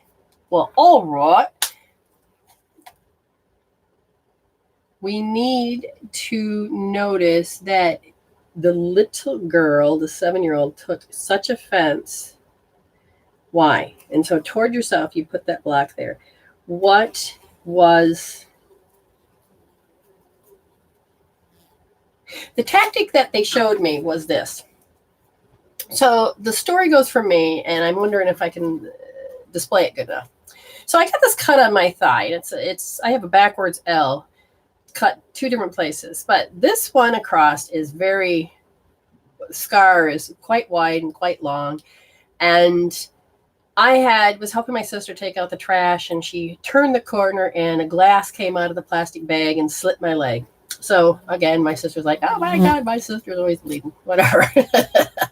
Takes me into the house, and I'm sitting there, and it's like, no, you not need to go to the doctor. And then my brother, my favorite brother. Somebody's asking about the Zoom room, Amy. The one that I looked up to because I saw him like a daddy, because I was so scared of my dad. That the man that I loved. Oh, get over it. Toughen up. And the type of tactic that was used on him to get him to behave, I apparently was crying hysterically, and he used the tactic to me that it just shocked me, which is what he wanted, but it caused me to not feel safe anymore, which then put this barrier between me and him, and it created an anxiety that I can't even trust a person that I love. That it created an auto response in me to be very egotistical towards him and to think. And that's what I haven't been able to let go, is my auto response. Why am I saying this to you? So can you feel and understand the story that somebody you loved made you feel like shit, and you can't shake it? That is what you need to heal. Okay. Okay, Mary, General. Mary. What is this up about songs? All right. And what is up with that? The heart meridian exacerbates the story and emotion. You exacerbate what? The pain. So the picture is that you have everything that leads up to the pain, and then afterwards of how to deal with the pain. But what happens is I think you're stuck in this freeze frame of pain. So your heart feels that it can't let go of that moment. So it's like, oh my God. And so you're trying to figure out how to solve it. And so it exacerbates it. It makes it more so. So if I ask what age, and they said at 6 years old, there was something that you couldn't let go of. And they're showing me a deep, deep picture. I mean, it literally changed the energy of how you attract people into your space. And that there's actually a set of panic that if you see that certain signature of people, your body will go into a certain panic. And if you are not aware, then you'll start going, what's wrong with me? But your body is saying, that's what happened at 6. So there's that color red. Oh, look, letter S gets me. You know, everything equals everything. When you have a very specific bad thing that occurs, you're stuck in this freeze frame from what I can see. So did somebody named Brandon Butler email? Please look into any of the spam box or any of that stuff. And then what's next? Oh, who's next? Brandon? Yeah. Okay, Brandon. Wanting. I told you so. I told you so. Now, something about I told you so. Now, I don't know if that's a looking to connect people from the other side. Well, there you go. It's going to start off with people on the other side saying, I told you so. I told you it was going to happen. And so somebody's on the other side is like, woo. So you're compatible with somebody that does that particular. Oh, there's a relationship in the future here. The way that you take and have a relationship with people is the way that you know this. So you mirror consciously. So it's somehow how many people are over here? You got 4 people, one standing up. And it says, look what you do to yourself. Look at what you do to yourself. I told you so. When you hear those words, what's it doing? It attracts that type of person in. So they're saying because of that, they want to tell this because they know that there's a certain little bit of stability that becomes unstable. And that's something that happened at 5. It's something that didn't make any sense. And all I can say is I don't know your youth or your age, but were you around or were you young when 2001 occurred, when 9/11 and when 9/11 occurred? Because somehow it is, I told you so, I told you so. And there's a particular emotion that it's like you got affected by this. Okay. Very interesting energies. Okay. Betty. Betty, and she says, how am I doing with broadcast message? Do I need to continue to roll it out with a magnet? Habit, I'm bad is what I have been working on. Also, have been working on bringing 2 extended vortexes back into my aura. All right, so don't have to read the last part, but what was the first thing? Because I didn't quite get that. How am I doing with the broadcast message? Okay, so the broadcast message is not there, but it's how you did the broadcast message, and there's a habit that formed out of it. And they said, pay attention to, it's about taking what? Taking pride. You're taking, there's nothing wrong with taking pride. But you take pride to the next level because you've had so many experiences when you're little where nobody took pride in their looks and the way they acted, their house. And that's the part that hurts really deep down. It's like, and so you don't know you're doing it as an adult, but your 5-year-old is that, why can't you guys just take pride? Look, I'll show you. And they're saying that you're getting ready to tap into the dark part of the dark night of the soul. And it's about, this is who I am. Why should I have to give up my identity? I like my identity. Don't tell me I have to get rid of this. And I'm telling you to look at the pain of why you would need to deal with that pride or in that fashion, because there's nothing wrong with taking pride in the way you look. I went to the extreme of stop taking pride in myself because people kept telling me I was too vain, but it was really them. And it was the way I was being controlled. Now I take pride in what I deliver and how I want to show up with my energies, not how they want me to show up. Taking pride can also mean that it takes ownership, and that's the thing. And it's like you will be able to shine brighter because if you take and understand like vain, you can take the vain attempts at getting something done, or the idea of being too vain. you don't have to be the extreme. You let your work, you let your passion and conviction to, this is who I am, and I'm great at who I am. I don't have to shove it down anybody's throat, and I may not be good for all people, and at the same time, I have a purpose and I'm aiming for it. So you got this, because that affects the other two meridians, by the way, or the vortexes I was looking at. All right, Miss Ames. Susan Bolos. Oh, hey. Huh? General. Oh my God, now we're talking about a real old song. I don't remember all the words for that one. All I heard is Daisy May, da da da da. I don't know what that is. Being indifferent actually is your superpower, but it no longer serves, because it actually stops you from getting in touch with your ability to know how to deliver and be responsible for your energy, which means responsibility is that response of how you choose to show up in this space. And they're saying that your body wants to go into response that stops you from in your head going, I'm going to act like this, I'm going to do this because this is important to me, my values are important to me.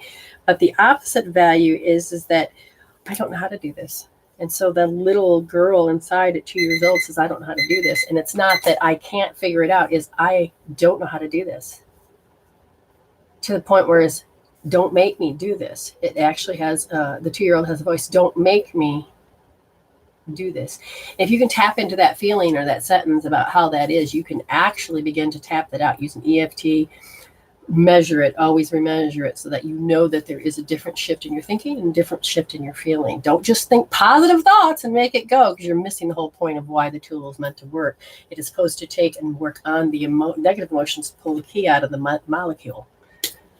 Next. Aaron, and he's wondering if how will March be for me career-wise? All right, career-wise for March. Will it be good? Will it be? So what they're showing me, all of a sudden your entanglement cord is showing me your past. So you're going to repeat what you already know. You're going to keep doing what you already know. They said that as you manifest and you start doing this, the one thing that you haven't done was to take a believe in yourself. So here, if you took a goal and you put down that this is what I want to do, because I feel in a way you're a little bit too general about something. I don't know what the generalness is, because you could say, I want to be an accountant. But that energy, it's like you ask a question, you're perked up, you're listening, and you're waiting for the answer. We want the universe to perk up and then give an answer, So we want you to do this giving and receiving of energy. That is, thank you, Spirit, for having me a certain amount of clients today.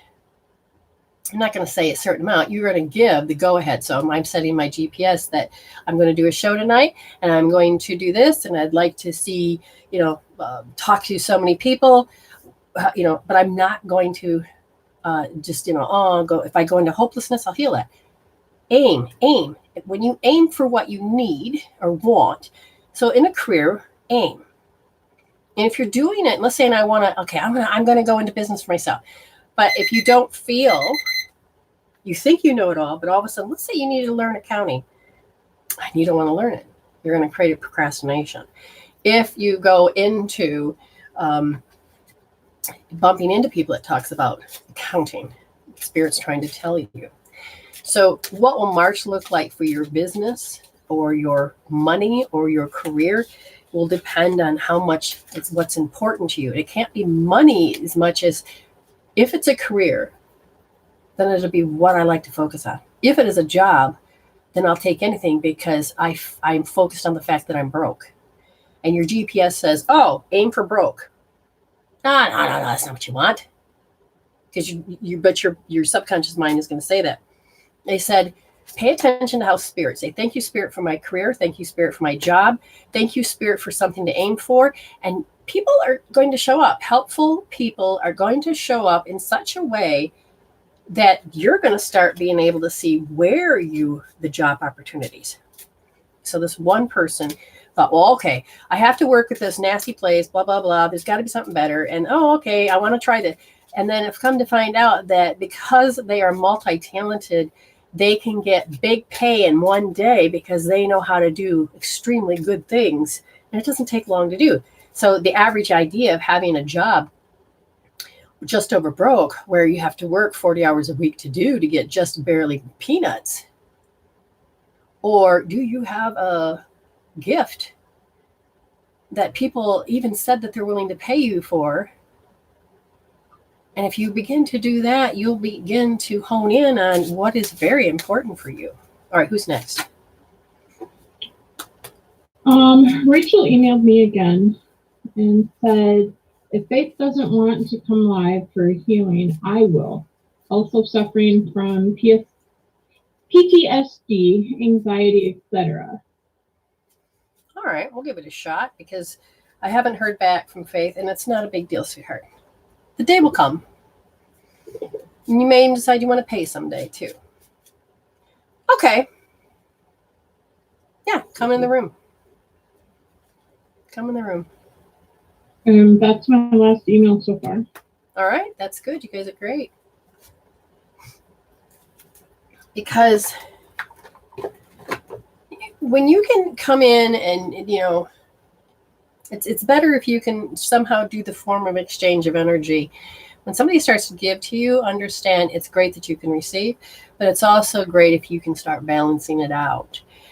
Because you do not need to create karma where karma does not need to be created, if that makes sense. Okay.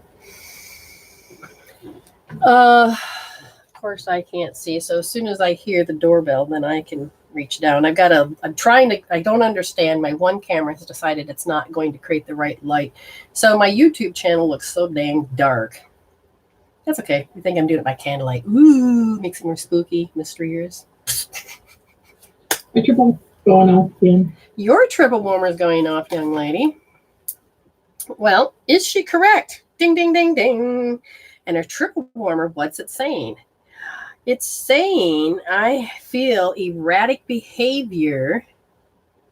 Is it in the environment, within yourself? What people are thinking? So your 4-year-old self is jumping all over the place. Why would your 4-year-old think it's what people are thinking? Because it's the action that they wanted me to take, I didn't want to do. And so did you do it? No. What action did they want you to do? They wanted me to do what they wanted me to do. Was it good, bad, or indifferent? It was indifferent. It's just that I didn't want to do what they wanted me to do. Really? Is that all you're going to tell me? Because their erratic energy. Gotcha. I see it now. The erratic energy says, what about me? What about me? What about me? Hey, are you saying that Fallout says that it's bright? You can actually see it's so on my screen, it just looks so black. Up 2 lights. I have all these other lights trying to work and nothing seems to be working here. You know what? Maybe I need to reboot my computer. Can't do it now. It's not that black. I don't know. Can you see me? Yeah, let's see. Oh, that's the YouTube? Yeah. Hold on. Wow, that's totally different from what I can see. That's why you said it was too bright, too light, too bright. Are you freaking kidding me? Oh, well, Then let's say if I went like this, try it again. How does that look now? How do you like me now? Oh, I got to wait for the 30 seconds. That doesn't help. I can't reach it. Hello? Wait a minute. Where'd the little button go? Good God, Miss Molly. If we can actually get away with having this, I would be a happy little puppy. Yeah. Oh, wow. Yes. Oh, I should have asked before. I thought something was deeply wrong with that camera. Good, Dan. Good. Well, thank you. Thank you for your help. What is going on with this accent stuff? Who is here? I don't know where I'm from because it can't sound like anything I know. I feel like 10 different type of voices when I come through. I stopped myself when Angela came on. I wanted to talk a little Ireland. And I'm like, you don't know that shit. Don't even try. Don't even come through. Don't even try. Because I'm... It's like, how ridiculous. You know, it's not that I'm trying to be that. It's just that when I hear certain voices. Oh, and you know, when somebody comes through that has a different language than me, don't even think about it. I mean, all I hear is this. I'm like, I don't understand it. But they're saying, well, try to say it. And I'm thinking, have you heard how these lips and this tongue does not know how to... And then I will practice by myself and look at me going, I told you so. So I try to get somebody to translate in a different way for me. Or at least teach me the language. Maybe I can then comprehend how to translate. Did you take a foreign language in school? No, I wish I wouldn't have. I would have, but I was always too scared. You talk about the biggest scaredy cat on earth because my family members had me believing I knew nothing. I was stupid. And I took that in as the truth. And when I began to heal that out, it was, you know, thanks. But it's, you know, you didn't even know half these stories are even alive or there. You really don't. Now, first of all, have you heard back from...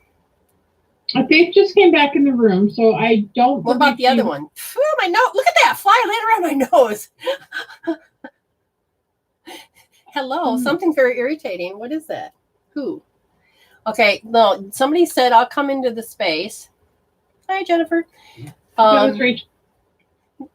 But I don't see them because if not, might call it early because I still got to talk to Deborah. She also said that she would come online. Oh, you didn't tell me that. Deborah, are you there? We can do this right now, young lady. I'll give you it. I set the timer, Deborah. There, it's set, Deborah. It's ready to roll. Deborah. What is up with that fly? Now, you can't see him, but all of a sudden he's like, hello. All right. You know what I learned from a monk once? Wow. Kills the fly. I thought all souls came back as something. Why would you want to come back as a fly? I'm doing him a favor. I'm like, oh my God. But at the same time, I put up this energy field. Okay, little insects. Look, if you come here to talk to me, fine. Stand up and have a talk with me. Because my daughter, I swear, is the insect whisperer, and she will call insects just to come and have a communication with her. Spiders out of the weirdest places and all this and that. And she's like, okay, you got a message for me. I'm listening. And then they disappear. And I'm like, no. I don't mind talking to you guys. But if you come into a certain amount of my space, then it's going to be suicide. I ain't claiming murder. I'm serious. It's like when the criminal wants the cop to kill him so that they don't have to face their consequences. So I put that energy out that if you really want to go, all right then. But it's only to certain things. Who do we have? Mysterious person in the room. Hello. I can't. Okay, yeah. Shrinking. We got to get voices. Voices. Can you hear me? Okay, so we're gonna get it. Nope, can't hear you. Do you got earbuds? Maybe earbuds, or because you're unmuted. It says her audio is still connecting. Oh, you can see that, Ames? Now she's... Okay, hold on. I get you back now. Now I hear you. Thank you, Ames. Hi, who may I be talking to? Deborah.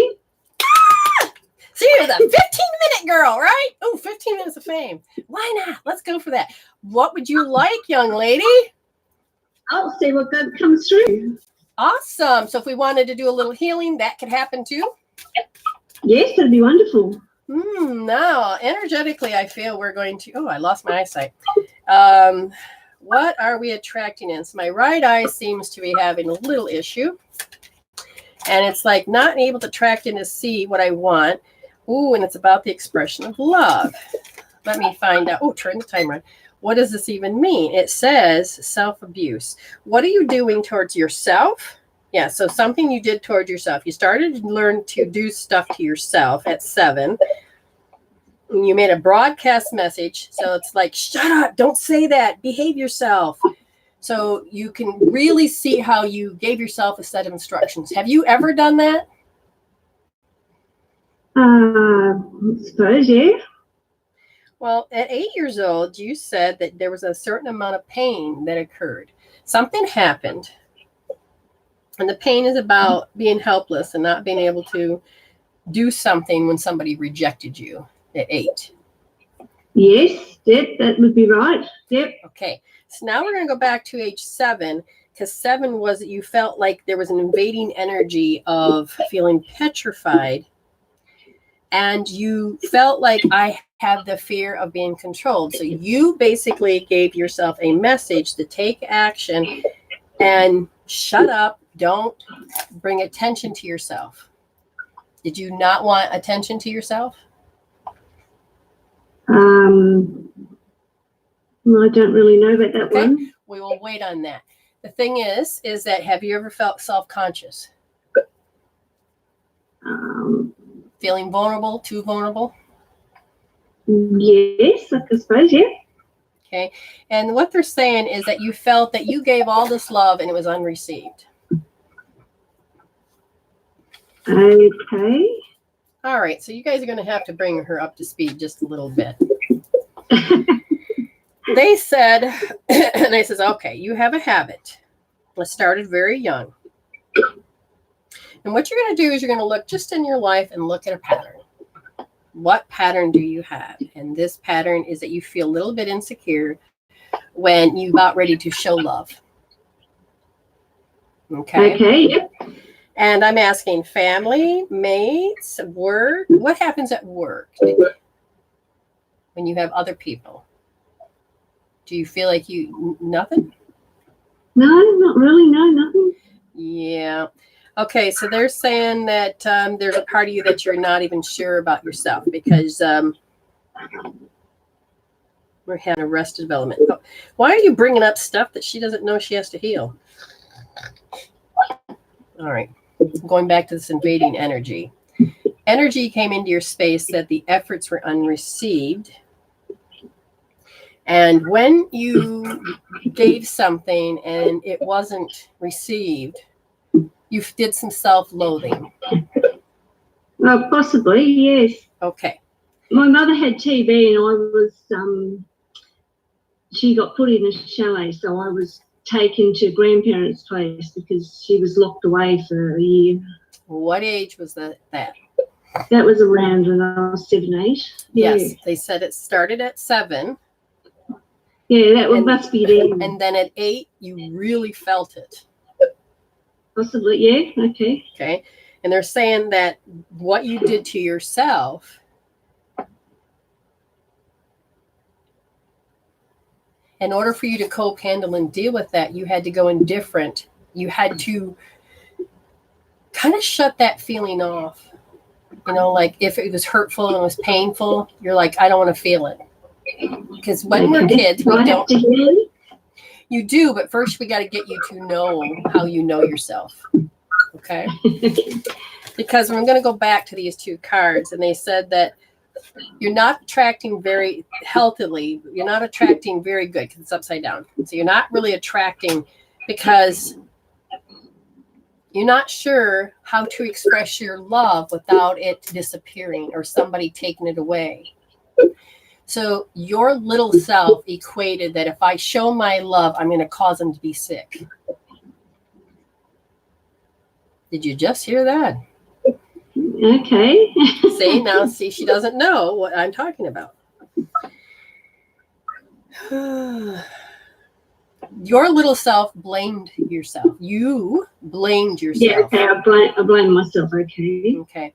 Because of that pattern of how you blame yourself, you will put yourself in certain situations where you have to see that again and again and again.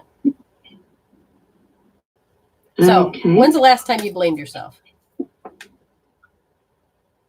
You may be so used to it, you probably don't even know when you do it.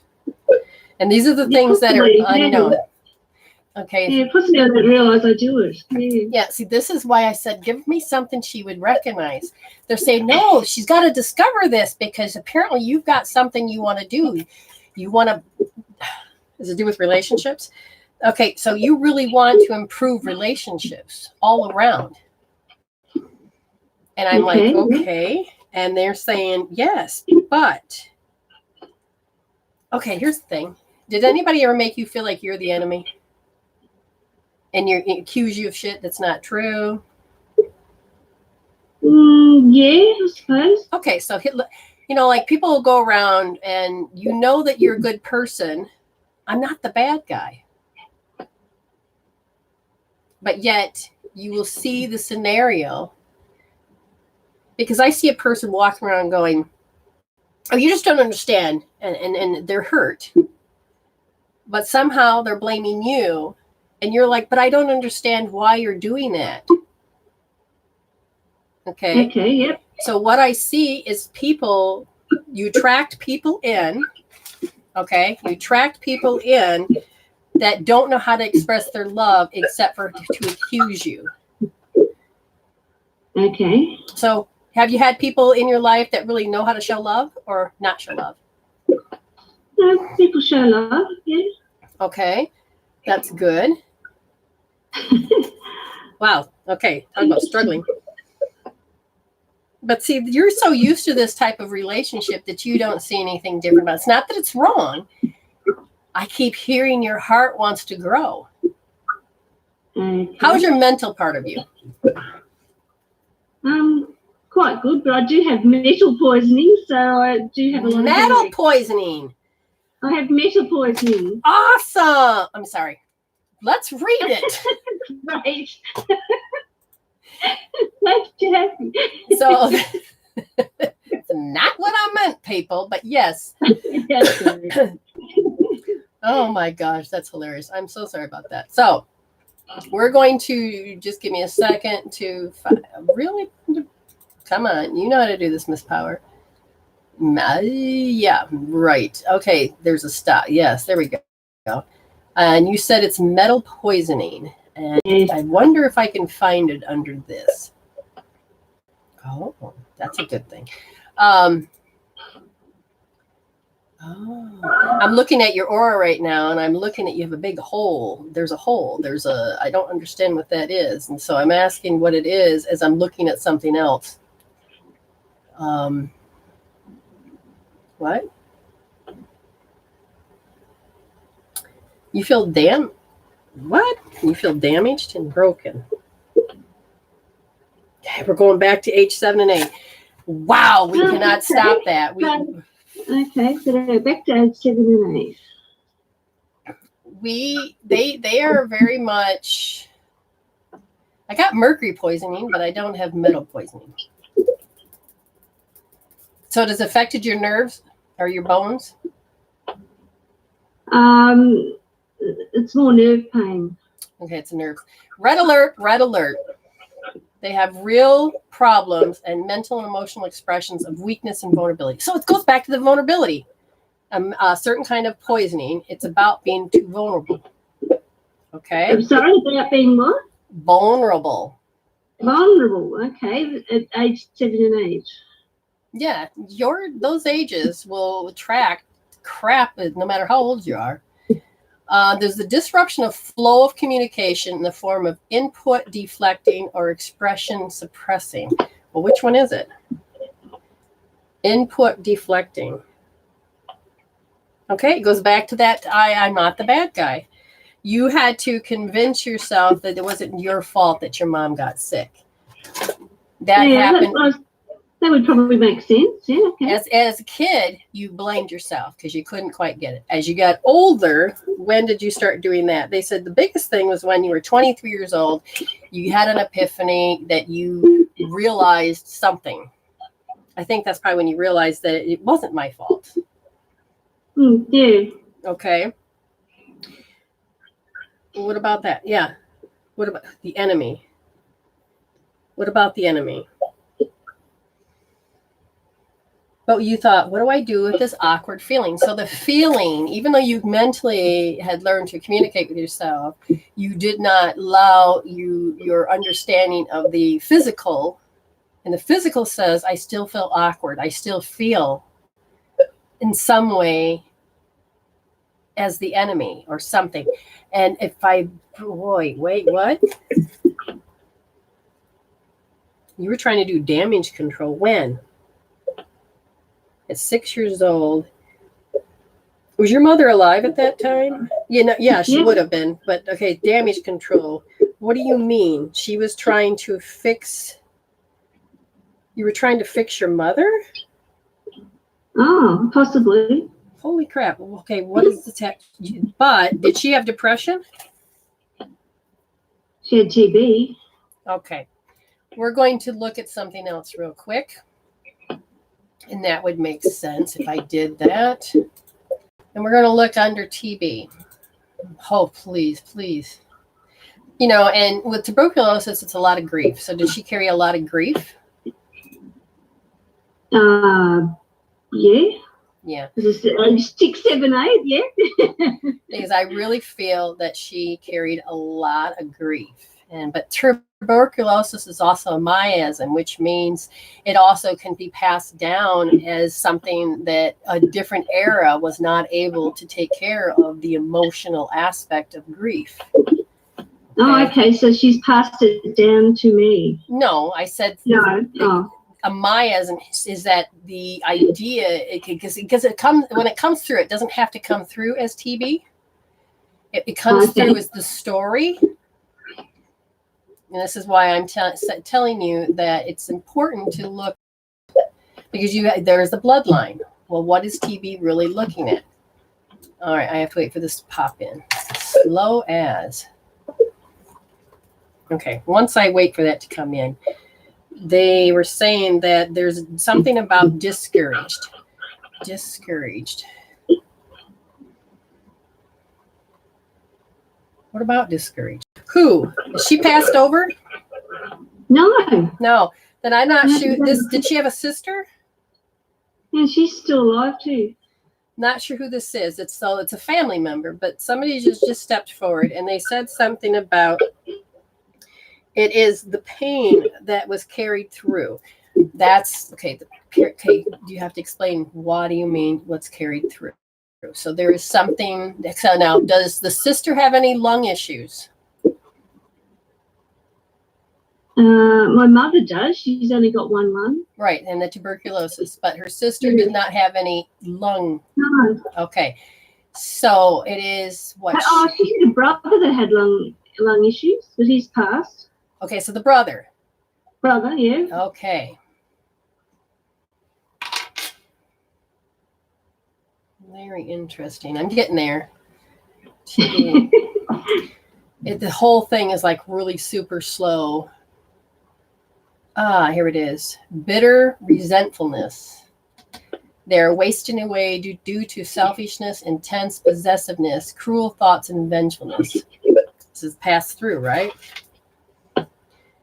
What didn't get taken care of, they were determined that they're going to have things their own way. And they thought the reality of life was harsh. What is it that she couldn't deal with? Well, how old was she when you, okay, so they're saying her 3-year-old self felt very awkward and was rejecting reality. So something happened to her at 3 that she was trying to reject. She didn't want something to happen, whatever it was, that she took on somebody's bitterness that they couldn't control her. So they therefore calling her stubborn. Stubborn is usually that way of saying, why won't you do what I want you to do? Okay. If that makes sense. Now, they had unhappy love affairs resulting in bitterness, disappointment, and resentment. So unforgiveness and, okay, so did she have problems with love received? My mother, yes, I'd say Okay, yes. okay. So that there, how does the mother end up being with that there? And that is, if she's carrying this particular type of pattern, are you saying the word selfish? Would you say that she was selfish? Ignore that. No, she's not. Okay, so she became older. She was like, I'm not going to be considered that. I'm not that enemy. No, she's not like that at Right. all. No. Somebody accused her of this. And this is, that's why I feel she's an empath. So I think she took on their frequency at the time. Oh, she's an empath, yeah. And so she took it on, their bitterness. She's never got it out of her body. Oh, okay. Okay.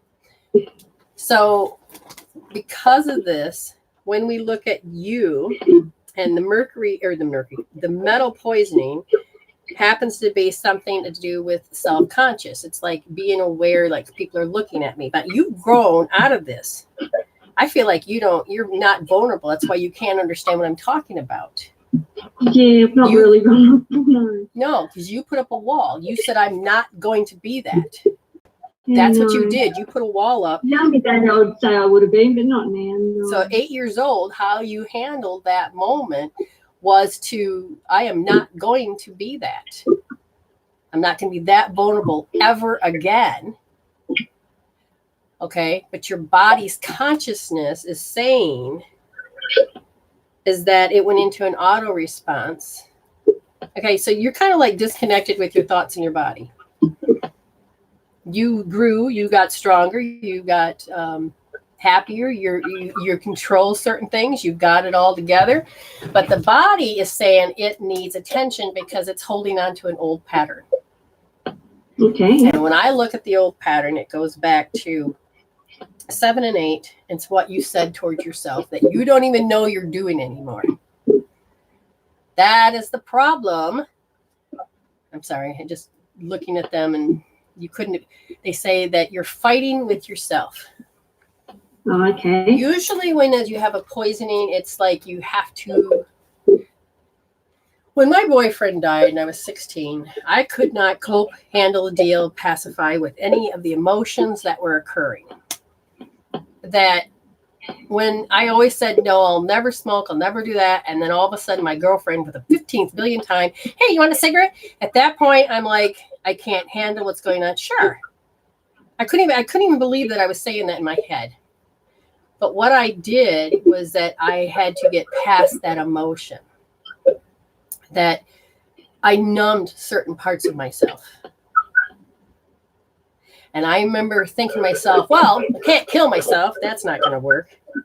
I don't believe in that. I know I don't have the courage to kill myself. But you know what? I may as well die a little bit at a time, slowly. That's how I'll do it, slowly. And I remember when I got older, I'm thinking, why the hell did you think that? Because that's the only way I could cope at the moment. Now, I've done a lot of healing. I've done a lot of stuff to release and a lot of things. And I'm thankful for that. Now, you're smiling. Is there any connection or no connection? No. Okay, but see, and the thing is when you begin to wake up, you will learn how to look at your life through your spirit. You wouldn't be coming to me or other people if you weren't curious that there's got to be an urge that there's something more to life. True. And if you're coming to me, that means you want to know some deep shit that you're ready to bring to the surface. And I don't understand why they chose something so freaking deep for you. Well, obviously something when I was 7 and 8, I've got to clear this. Yeah, you do, but I can't give you a clearing. They say you're numb. That's one thing you have to look at. Is the best way to describe it is that awkward feeling is that you had to numb that awkward feeling. I don't want to feel it anymore. So if you were to suppress it, you wouldn't feel it. With this poisoning, self-poisoning, that's what it sounds like. You wouldn't poison yourself, but if you're not able... Smoke. I was poisoned in a mine fire. I smoke. Okay.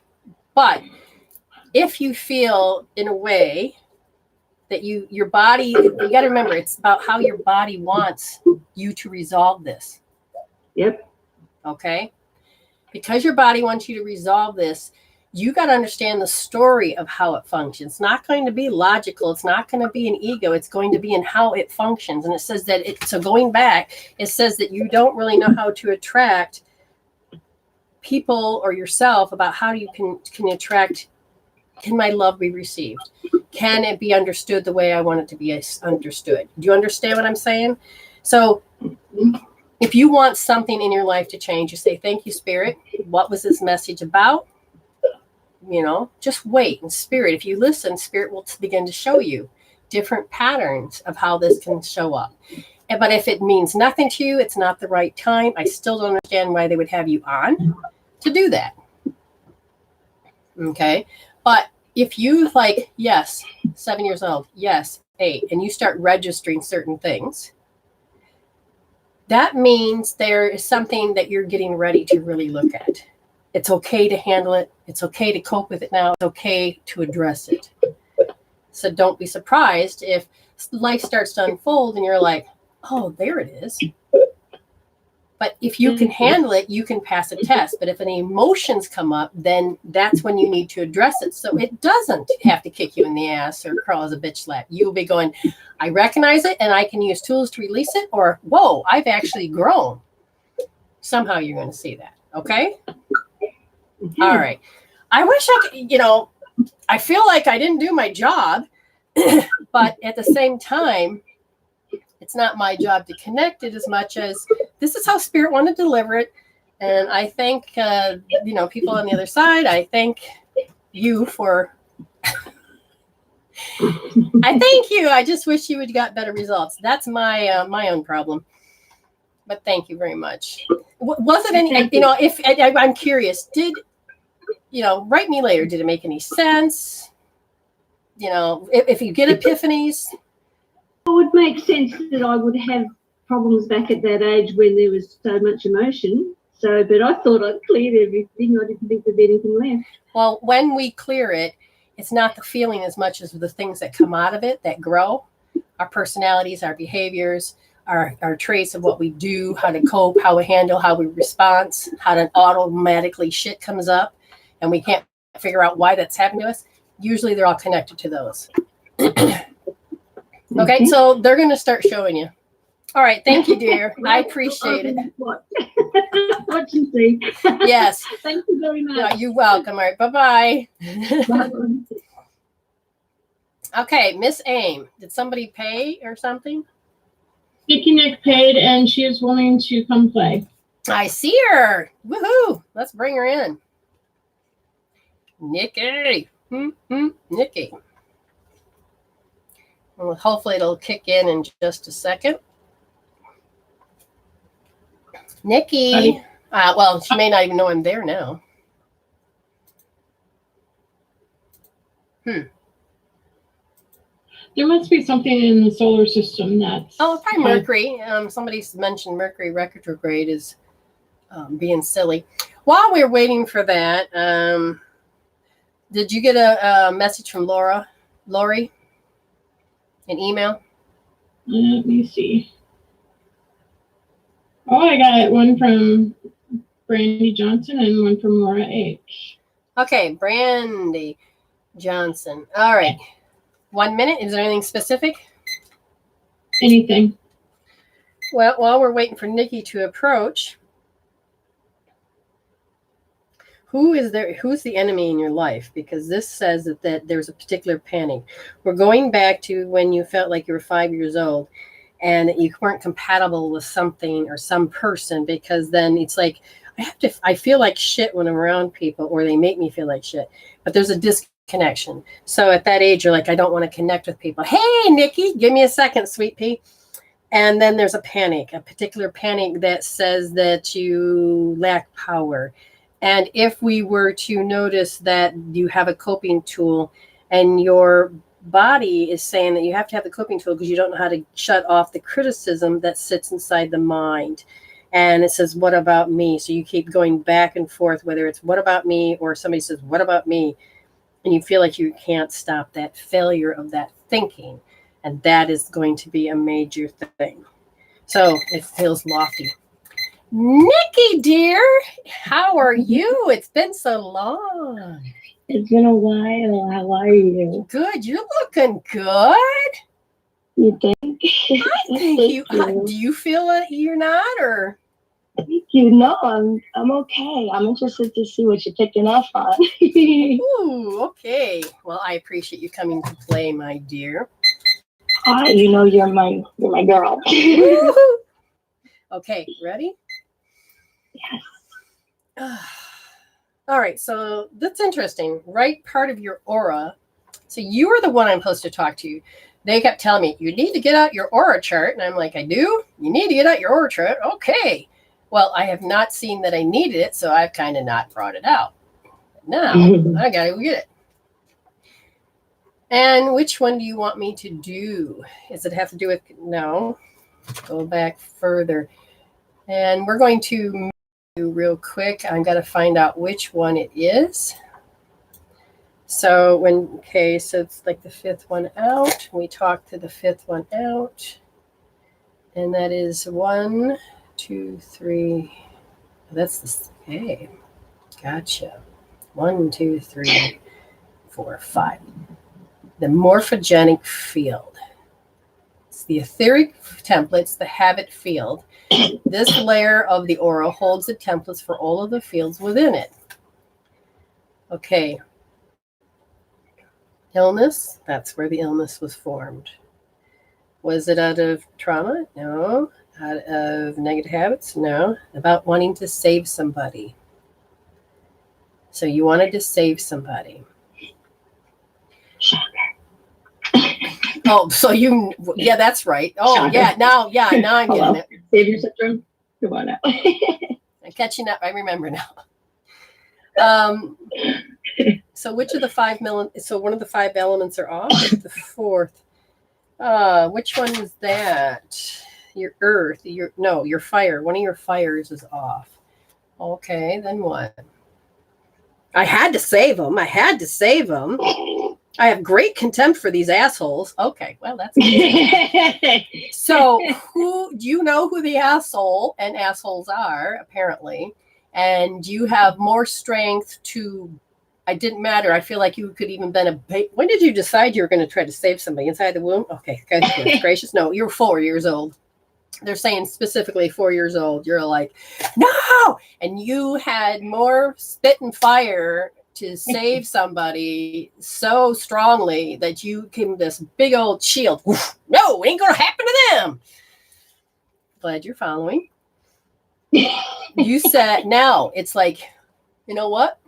I am not going to let erratic behavior people affect my world anymore. But the problem is that your 6-year-old self says, I'm in hysteria. So why are you in hysteria? Because at 4 years old, you didn't realize that you little spitfire it up to save somebody was going to be so freaking damaging. Okay. And at 6 years old, you're like, I still can't get over this shit. It's still affecting me. And I'm saying, you're talking about how many things? One particular thing. Now you can't let go of the habit. What is it? Being overpowered. So, did you feel overpowered? You feel that a lot? Because it just kicks your ass. Mm-hmm. So why don't you tell everybody what your condition is, if you don't mind?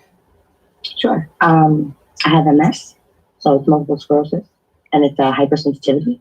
So you feel everything to the extreme. And then there's me. And that is one of the things that I just described, is that all of a sudden it's like, they're showing me as still, here's the movie, but the freeze frame is that moment. It's like when the gunshot came. Now, it wasn't a gunshot, but the words, the energy, would you say it was violent? No, I'm not. How would you describe it? Because it's not, your body felt the force of what was happening in the moment. It wasn't directed to you, but it got stuck in your field. But you did what you needed to do. So did you stun everybody? The person that was doing this, did they take notice? Or did you just fall to the wayside? At 4, I'm sure I rarely do anything unnoticeable. Yeah. So I'm sure someone noticed something. Yeah. So whether I was looked at as I was crazy or not, that's I don't know. Some little you were very fired 4-year-old. So you're very determined. You wanted to save somebody's life. I have a feeling. So my best friend in like pre-K to kindergarten, which I believe is like 3-4 years old, she had spina bifida and walked around with a wheelchair, and that was like my very first best friend. And my mom always said, like, since that very first day, I was like, oh no, she's my best friend, and fuck with her and see what happens. Oh, yeah. Yeah. I got major goose pimples. Now she passed. So I think that's where and she like very visibly, and I was ever since then, like I knew like there was something different, and I didn't want her to feel that was bad. Exactly. And I think that's where it started. Now, what's interesting, is she here? Is she still here, or did she pass? You know what? I don't know, to tell you the truth. It was so long ago, we lost touch. Okay, because Angel... But she was such a prominent, like, figure, I remember, in my early years of, like, protection. So what pain that you took into your body? When did you begin? Just ignore that. When did you feel that?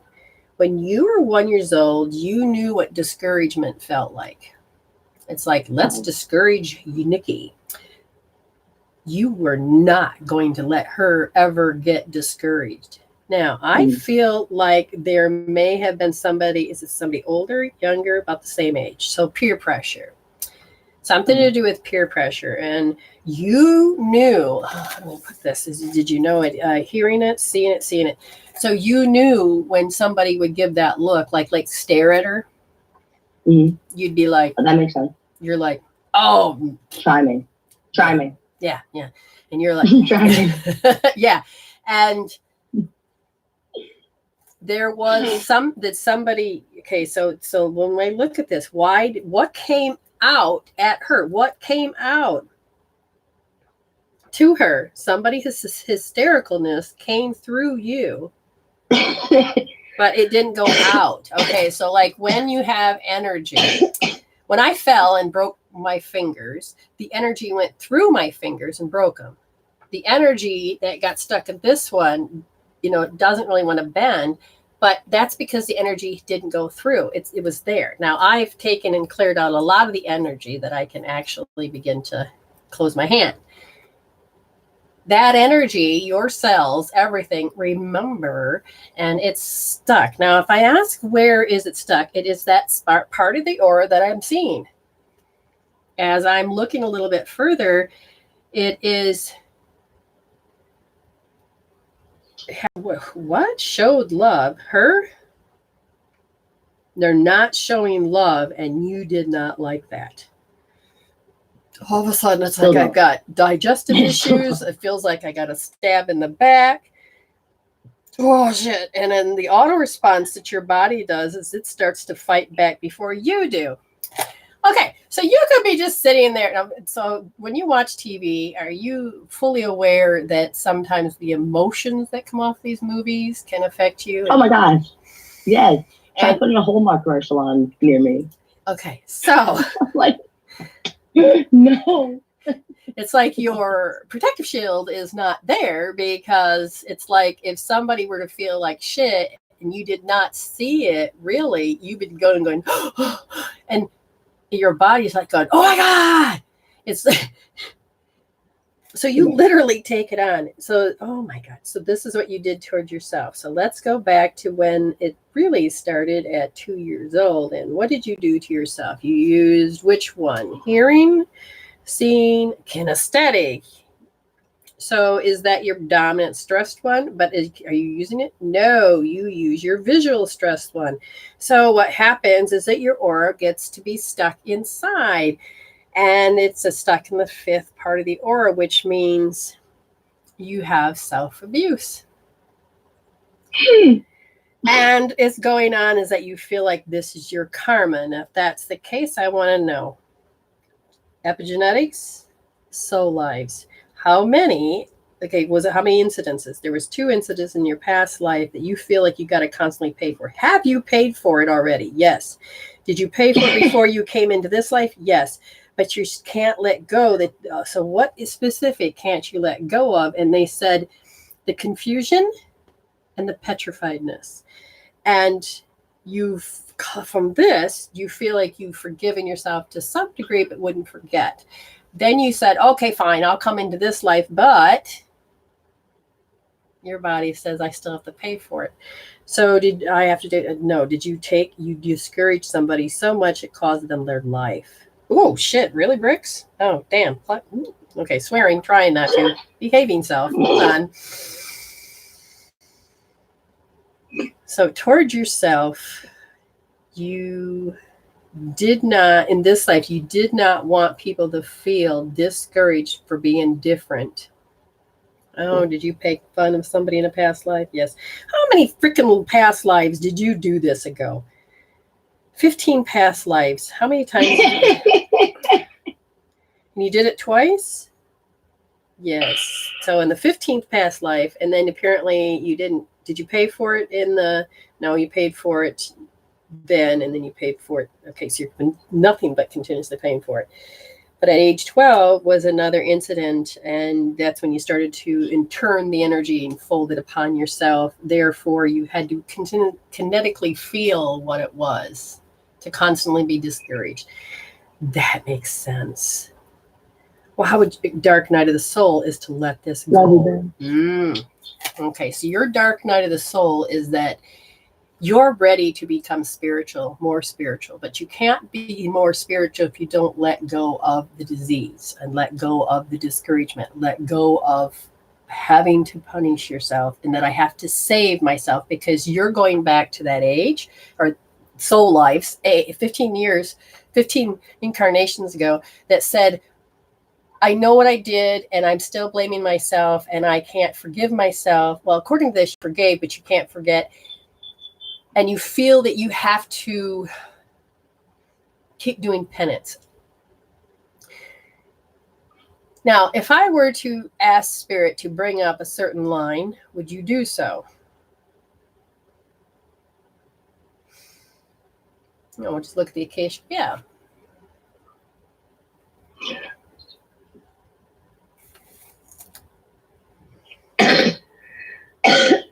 Okay, so in that life, you didn't understand when you kept going back and reincarnating that the soul signed up for it. According to this, her soul signed up to feel what worthless felt like. You intercepted that karma in this life, but at that time, you did not know you raised your hand to be the asshole. So as a soul, you didn't realize that you didn't collect enough perspectives on that. So that's one of the things your soul didn't quite get. But in this life, you still like, no, I still can't forgive myself. Forget. I can't forget. And the main thing you see people in your space do is that they get hysterical, which then sets you off. Mm-hmm. Because that still frame is that I can't let go of that hysterical moment. And if I say that hysterical moment was the reaction on the girl's face, it was a female apparently in 15 lives ago, that you couldn't believe, it shocked you that you're stuck in this little freeze frame. See, and so you've been doing what looks like Groundhog Day. Do you remember that movie? I do. Okay, that's what it looks like you're doing is this Groundhog Day until you get it right. Your soul is saying that you need to realize that you have to be done saving people, stop punishing yourself, and you have to be willing to let go of that still frame And they said that you could really let it go, but you have to understand you're fighting yourself, but you took that facial expression and you internalized it with so much deep thought that you thought, okay, let's start that over. You think what they thought, but you gave it such life, you created it like a little Frankenstein, meaning they may not have felt that, but you weren't going to let go of it. And so you kept thinking over and over and over and over and over that it's like taking an animal and deciding that you're going to make it into a humanization. And you're going to make that animal show you that it's, it can eat, it can do this, it can party. It's like, what they do with some of those pet movies, and they're, they're partying. Okay. They have a job to do. But you made this more real. Don't be surprised if you end up getting, I don't want to say weird stuff. Like, let's say a book will appear or a card will appear. Something will appear that will be about forgive yourself or, accept your apology. You're going to find something that's not going to make any sense. But if you see certain words, understand you're being told from that time, from that person, it's okay. Not that I'm forgiving you so that you can move on. It's time for your soul to understand. Because your soul is saying it's ready. It's ready to let go of the attachment. So the body can start taking it out. But you feel, is it true that you feel that you deserve this punishment, or you know how to handle it, that you've made friends with it? I'm sure a little of both. Okay, so you have to understand if this is your identity, you got to be okay if you're done with it. Because the last thing is as if you got in a car accident and your face was distorted and you didn't recognize yourself, it will mess with your mind. So if you start to say, this isn't me, you have to be okay with starting to let go of that identity. Knowing how it feels, knowing when it begins. It's not that you're going to suppress it. It's not that you're going to forget it. No, your body's asking you to heal it out because it's time. That literally is time. And because that we're moving into this 5D world, you said you wanted to be involved in it, which means you have to start letting go of how the ego has defined your life. That means the expression of your body can get stronger and the innate can start healing it. Okay? It really can happen. You may not think so, but you wouldn't be asking me to look at your dark night of the soul if you at some level you didn't. So the dark night of the soul, that sounds so appropriate. Yeah, because it's one never-ending bitch hell, and you're like, Jesus, when is this over? Okay? Yeah. Well, anyways, did that make any sense? It did. Yeah, you're getting there. You're getting there. You're waking up more and more, aren't you? Mm-hmm. Oh, so much. We need to talk on another one-on-one. Yeah. So much so. Yeah. Well, you know how to make appointments and all this other good stuff. But yeah, I feel like you've taken a leap in the right direction. That's the way to put it. Awesome. Awesome. So eventually we'll get this dent out of your aura. One of the things you can do is you need to start to unfold your aura. Just literally unfold it.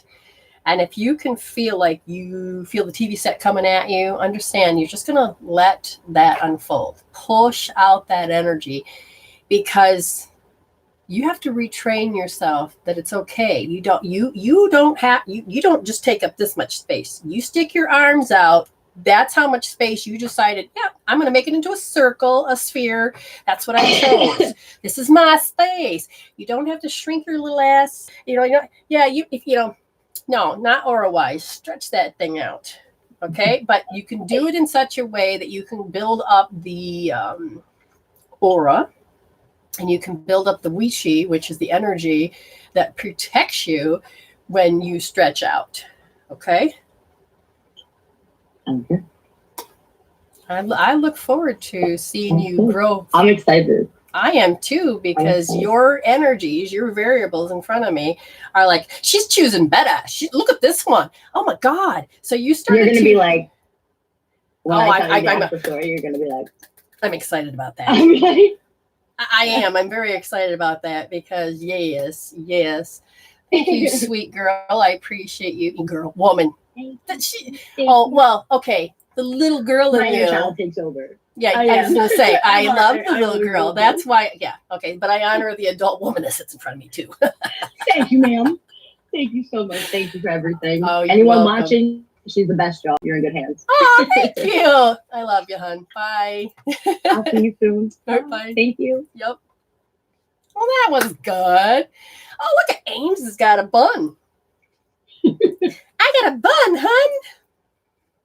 Hey, is that a giraffe? Yes, that's a giraffe. Yes. Now, I want people to know what those things are in front of the tribe. Look at those Bobble wands.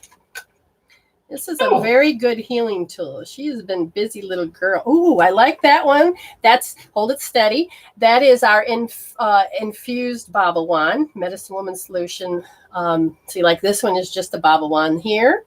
And these is the infuser. So take out the little tips so that you can show that people if you just have these tips, you throw them out, or you can put it in and you dip it or pour your oils on. And when you are letting the Bobble wand do whatever it needs to do, it infuses the energy and the aura, and with intention, it can do some amazing things. So they got a whole bunch of stuff over there. I even made a chakra set the other day. Oh. How I used to make my chakra sets, which still can be done, is like when a person needs to be attuned to work on a very specific chakra. So this one is my root chakra one. Very specific, just for my root. And these are real stones that I've used. And what I fused it to me so that I could work on my root chakra, so that I can actually start to physically take over my space to heal what I need to heal. So you know, but I used to color the tips red, and I used to, I still can do that again. But anyway, show me what you got, Missy. Pretty. Look how pretty. And they got a good bounce. That's good. Nice. Is that a white or a silver one there? The wand, the metal? It's because this silver. one silver, okay. And the silver is good? Like copper. Yeah, okay. Because see, I got galvanized here. Copper, you can use any metal. Copper is good for grounding. All of them have something different. But I had to use galvanized here just because these are real beads, and so it would be. So our email. Yes, go ahead. Laura in YouTube. I'm so sorry, Laura. Yes. I hope she's still there. She just discovered your YouTube channel and liked and subscribed. I'd love a 1-minute healing if possible. And if you feel drawn to my energy, your readings are awesome. Okay. So the timestamp, if we have to put it up into YouTube because she's had yay, she's here. Never mind. We're good. I got it. I feel like a little kid just appeared. Yeah.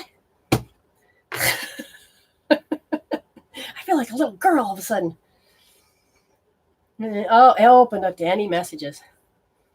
All right, I got to get back into... No, I got to be a little girl. Okay. All right, fine. These are old. I don't know. Do you know anything about jacks? And you thought Legos were bad to stand on. These are jacks. They're little metal jacks. I don't even know how I even look at it. You can throw your ball, bounce it, and catch how many jacks you get. I don't even remember what the game is, but it was so long ago. But anyways, I feel like I have to play with jacks. Oh, and then it has to do with my stability. And why are you putting it's a bad memory? Bad memory. Okay, this is not good because I feel like I watched a scary movie and it scared me. It scared me. Now, I really feel this. I'm having an energy shift. If I really feel this, it's a habit that I don't want disapproval. I don't want disapproval. No to disapproval. I don't like disapproval. And all of a sudden, it's because when I get disapproval, people treat me like an it. what? Ooh, what happened there? I don't know. Glory, hallelujah. What happened? What's going on, Amy? Well, that ain't right. Is that spooky enough for you? We would like to have a screen, please. Let me have my screen. Thank you. And I'd like to have that. Thank you. Okay, don't touch that screen. You can't see it, but if you go on Facebook, you'll see what just happened to my, it was Amy, me, Amy, shrink big, Lord. But I feel like, all right, so are you expressing? Yes. At 2 years old, it was very scary. I feel like 2 years old, okay, the question is, what? Well, if you could see it, it sounds funny, but give me a piece of paper.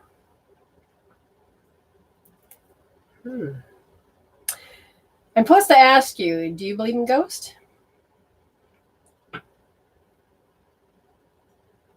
What's up with the notes? Lori, are you afraid of the dark? Are we just going to do one message at a time?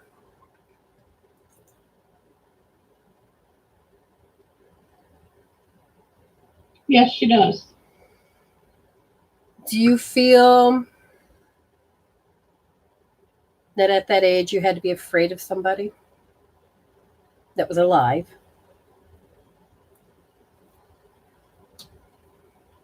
And somehow when you went into watching a movie one time and it had to do with, no, I'm not afraid of the dark. Okay, let me just set the scene. Are you afraid of somebody when you were that little? Okay. The reason why I say this is because, did you ever watch, now Amy, help me out. The movie was, and y'all gonna remember this because Jack Nicholson, here's Johnny. No, it's not The Stand. It's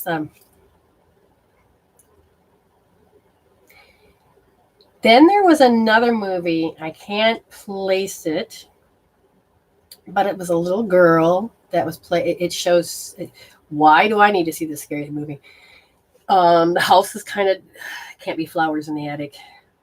Well, anyways, there's this little girl. The Shining. Yes. Shining. Somehow, did you ever see that movie? Did it ever freak you out? Does somebody have that? There's a freaky part of it. Anyways, and then I see this little girl. She hears the floors creak, and she's playing with the toys. And again, the reason they use jacks, I think, is because they're trying to show you that it was an old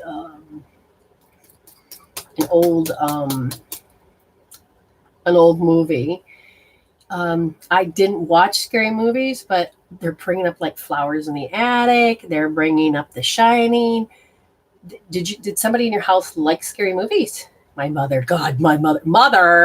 Oh my God, we lived in a trailer, and that woman could just watch scary movies, read scary books, and I would be always wanting to wet myself because I hated walking by the bathroom because I had to walk past the TV set. And then when Mommy said go to bed, I'm like, but I can hear this TV. No. You'll have to ask. Yes, there's something. There's like one specific thing. And I don't know if you felt like, no, granted, when a child begins to try to interpret something, it's not logical, just to say. The reason why is because did somebody call it an imagination? Did she see something, and did she talk to the dead and she took it as being scary? Did she feel like there was this presence that she couldn't define, but yet was not, so you have to, what do you want to call it? You have to work with that. Okay. Find out, because I'm going to ask,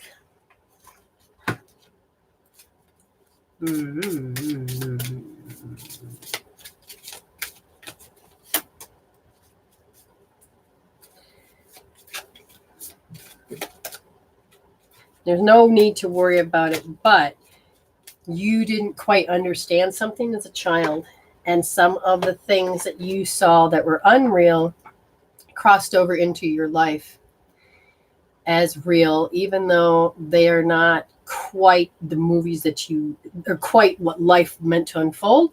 So I don't know if you had scary dreams or if you watched scary movies or if you heard them or whatever, but there's a real and unreal that's starting to feel like it's playing out. And it's like you feel like this movie is played out before. And that's because there's just certain things that you absorbed in your space. Like with Nikki, I mean, she can't even have a commercial come on and her whole body would just like freak out because the emotions that get thrown off TV sets. You used to have scary dreams. Okay. Yes. And that is where you can't figure it out. But there's a panic because you can't figure out what is real and not real. Okay, but there's something else too. Just say thank you, Spirit, for helping me, and you'll know exactly what you're supposed to say. With grace and ease, please. Thank you. And you might get informed about some information that could help you go, oh, yeah, and then start connecting the dots so that your body can release certain things. Okay, anybody else? What are you healing, Names? Oh, the form's still going on. All right, Names. Get your butt on here. Oh, that's not right. Come on. Okay, there you are. Tell everybody how you know your triple warmer's going off. Well, I was freezing about 3 minutes ago, and now I'm hotter than hell. Okay. So they're saying that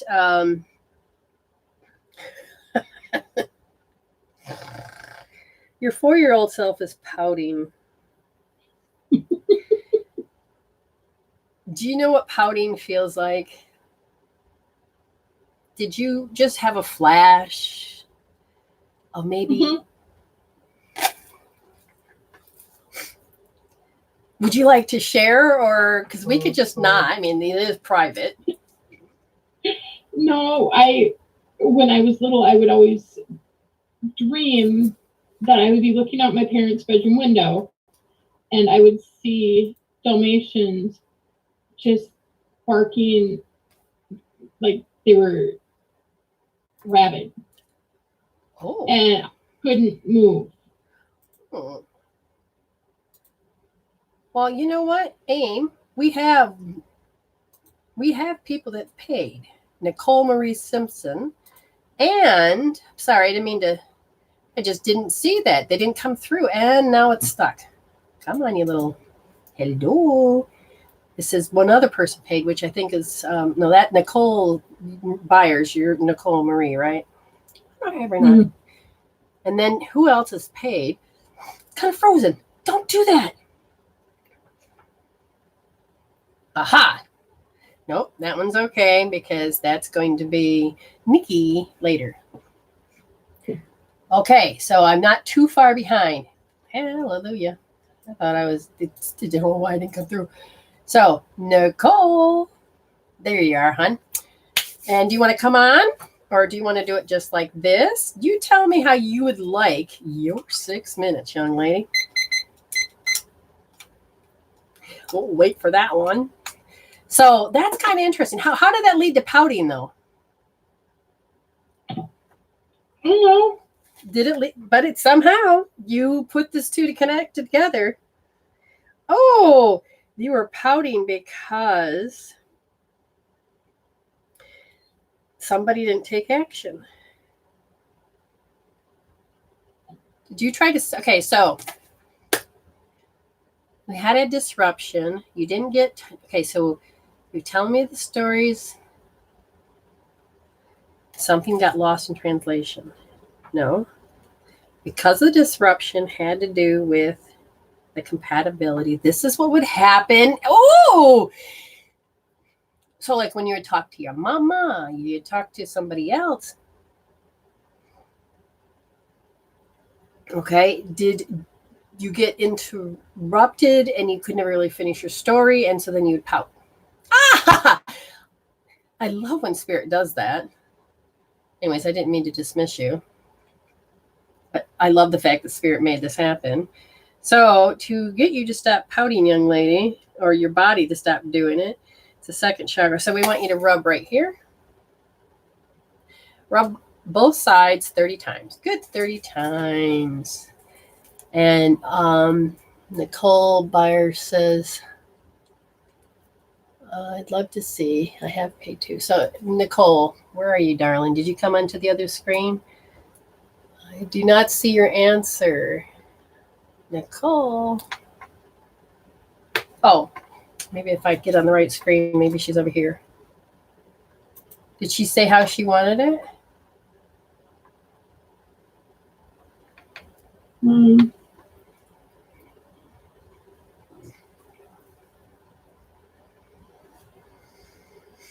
All right, so you have a habit of doing that, especially when people wipe your energy out. So you're like, why bother talking? Because certain people spin you out, and you know who that is. Mr. Seven. Mr. Seven. Let's just say Mr. Seven. Okay, you know where the gallbladder point is on your ankles? Give those a good 30. I paid for it. Oh, yeah, okay. Yep, Nikki. Yep, well, I'll go to sleep for a few hours, and then, so we can, we'll have to set it up because I have a doctor's appointment. Shoot, you're awake now.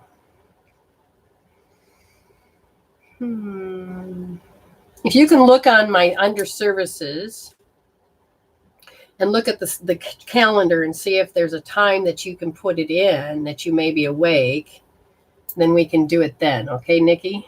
Because I don't know when I get back tomorrow if you'll be awake still, and you might be, but then I don't know if you'll be able to work because it's late. We'll figure it out. But look under services and see when you can get in there. And Amy, rub your little... Nicole, where is she? Can you text Nicole or something? We need to find her. Miss Simpson, where are you? I don't think my screen froze. No. She says, I'd love to see. She says, I paid $2. But what does that mean? No. Oh, there she is. Okay. Do you want it this way, Nicole, or did you want it to come on to the room, the Zoom room? How would you like it, and what do you want me to talk about? What do you want me to focus? I was on YouTube. Oh, there you are. You know what? You fool me because you go by this different name. You go over by there.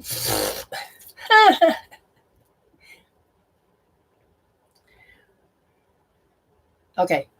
That was ages ago. Oh, okay. But you've paid. What would you like to talk about? And do you want to come on the show? If you don't want to come on the show. She said, this is fine. Oh, good. Oh, there it is. Well, what am I getting? A delayed reaction? Relationships and love, please. Here we go. All right, Miss Spirit.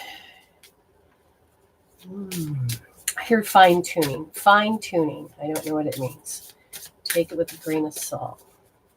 And so when some people talk, do you feel like you got to take certain people with a grain of salt?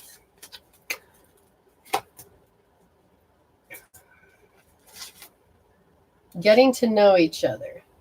As you reveal your innermost selves, each to each other, you bond, it deepens. So they're saying that when it comes to when you really connect, now don't just throw your vulnerability to anybody, because I'll tell you in just a moment. I feel... Who in the heck, sorry, I got to pause this. Who in the heck has an incense that's burning, not incense, a bug that's stuck on a lamp burning? Ew. It's not here, but I certainly smell a bug. Somebody has burnt bug. Oh, like Asian beetle? I don't know. All I can smell is a burnt bug. And does this have to do part of the reading? Oh, could be just me. Because they said you need to release your ex because sometimes certain things just remind you, and you need to release that. You need to release the certain things that remind you of your ex. That's freaking funny. That's just okay. I'm not even sure how that goes. But it is about, okay, so once you start to do that, then you can start making an effort. Again, they're warning me in my head, making the effort to the right people. We got how many cards? You have a tendency. So is it true you have a tendency to draw people that don't quite love you back the same? So both cards have come up sideways. Sideways mean that you're indecisive and that this is how it has to show up. It's not quite. Do you see what Betty Rose?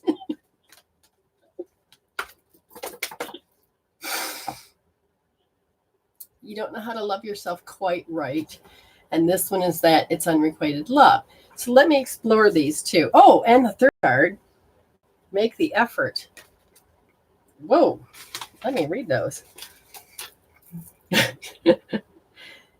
Making the effort. Oh, okay, so when did that sever love come up? You had somebody severed their love, 6 years old, toward yourself. So you severed your love toward yourself. Why? Because you didn't know how to deal with an emotion. And the emotion that you couldn't deal with was habitual fear about something. And because of that drove you crazy, because somebody that you thought was supposed to love you showed that they didn't really love you the same way you loved at 6 years old. And that scared you, that you didn't know how to handle it. And so therefore, when you get into a relationship, do you kind of feel they make you the enemy? Does that make sense? Do they make you feel like the enemy? Is that what you said? You feel that they make you feel like you're the enemy. You make yourself somehow incompatible. It goes back to how you sever the love to yourself. Tell me why.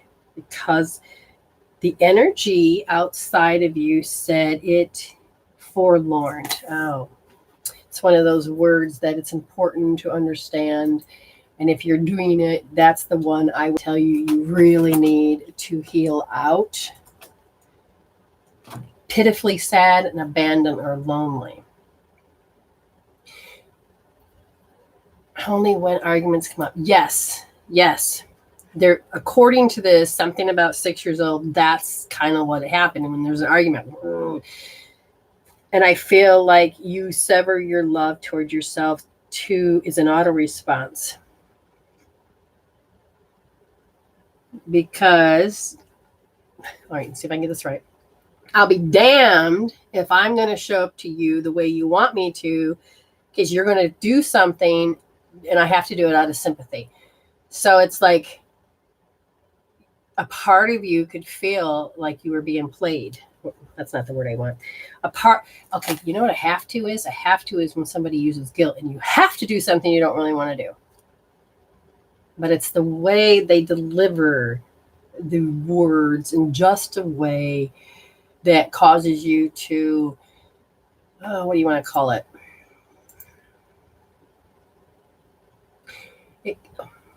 Around that age, my parents separated. So did mirror consciousness come? No, it must be my fault. Oh, towards the self.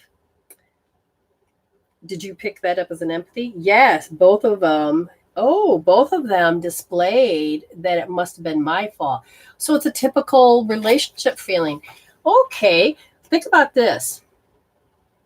You picked up this mirror consciousness, and one of the mirror consciousness says, if you ever watch people or on TV or wherever it was, it goes, God, there must have been something I did wrong. And because they're trying to figure out how to cope with an emotion. What did I do wrong? What did I do wrong? You know, what must have been something I did wrong? And when you're heartbroken, now you are an empath to the point where you took it in to your little brain at the time said it must have been something I did wrong. I just bit my tongue. It's like you had to bite your words. What is that phrase? Bite your words? No, not bite your words. I have to bite my tongue. I can't say what I want to say. Yeah, I think that's how it goes. I just bit myself. So does that, huh? It hurts when you do that. So does that make sense? Now, see, so your 6-year-old is starting to say that this is, and if you picked up forlorn and you've seen other people feel forlorn, you need to go tap that feeling out, okay?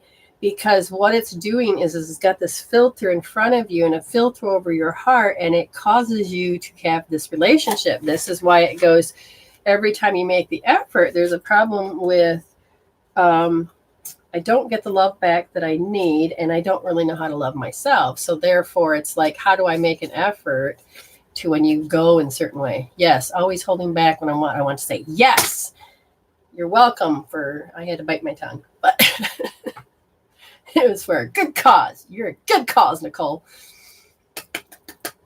Now, Betty, that was funny as shit. You know, they like to tattle. I swear to God. Just say it. I mean, look how they tattled on Vicky. Why not tattle on the rest of you? I've got 2 more emails. All right, go ahead. Inez. Oh, hi, honey. Okay, just anything? Just anything, a 1 minute read. Inez. Ooh. You've had to learn how to pull your weight or put your energy into it, that you had to put your foot down. Because somebody's trying to tell you, this is how the relationship is. And you're like, I don't think so. It's like you had to step up. Now look at, my eyes even turning red as if I'm, oh, Betty, I have to actually take on the physical aspiration or whatever that word is. So, Inez, you've had to learn how to hold back your your love. You're like, yeah. But because you know that if you don't, you're going to fall for a particular pattern.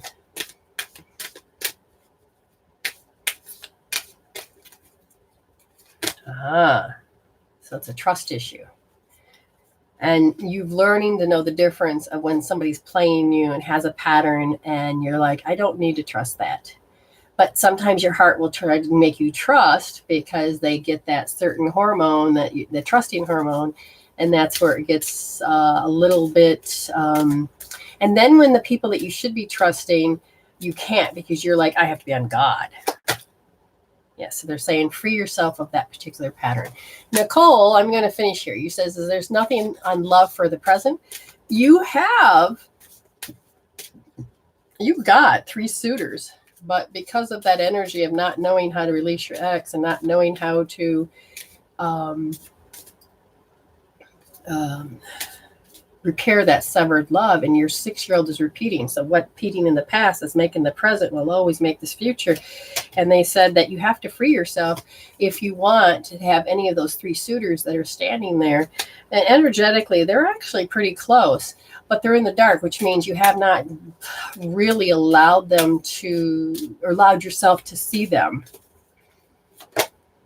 And so learn to have a little heart-to-heart with yourself about what it is you need to really, I don't need this pattern anymore. I'm ready to let this feeling go. I'm ready. And because you saw it as a kid, it's carrying in your field because that's one of the things an empath does. All right, what's the next one? Lillian. But you are chilly willy. Mm-hmm. Lillian, hi, sweetheart. Hip, hip, hip, hip, hip, hip. All right, you're ready to let the action and step forward. And they said that you have to have certain things your way, which is not the problem. The problem is that, okay, do you need to see a chiropractor? Do you need to see a physio? A physio. You need to go and find a physio that does maybe dry needling. You're welcome, Nicole. Because dry needling can help begin to, if you get the right one, they can release that certain particular muscle. If they dry needle, they can release that potential hydrogen that's locked in it and can start to release it. And then your hip should start to really repair, and then that energy can go forward. And I asked, in which way is all that stuck? And they said, well, okay, really? So which point is which meridian? The liver meridian is that you're changing your behavior. You haven't quite got over that erratic behavior. And so then the bladder meridian is that will, and it kind of still locks you down. But, so what alarm point's going off? The liver.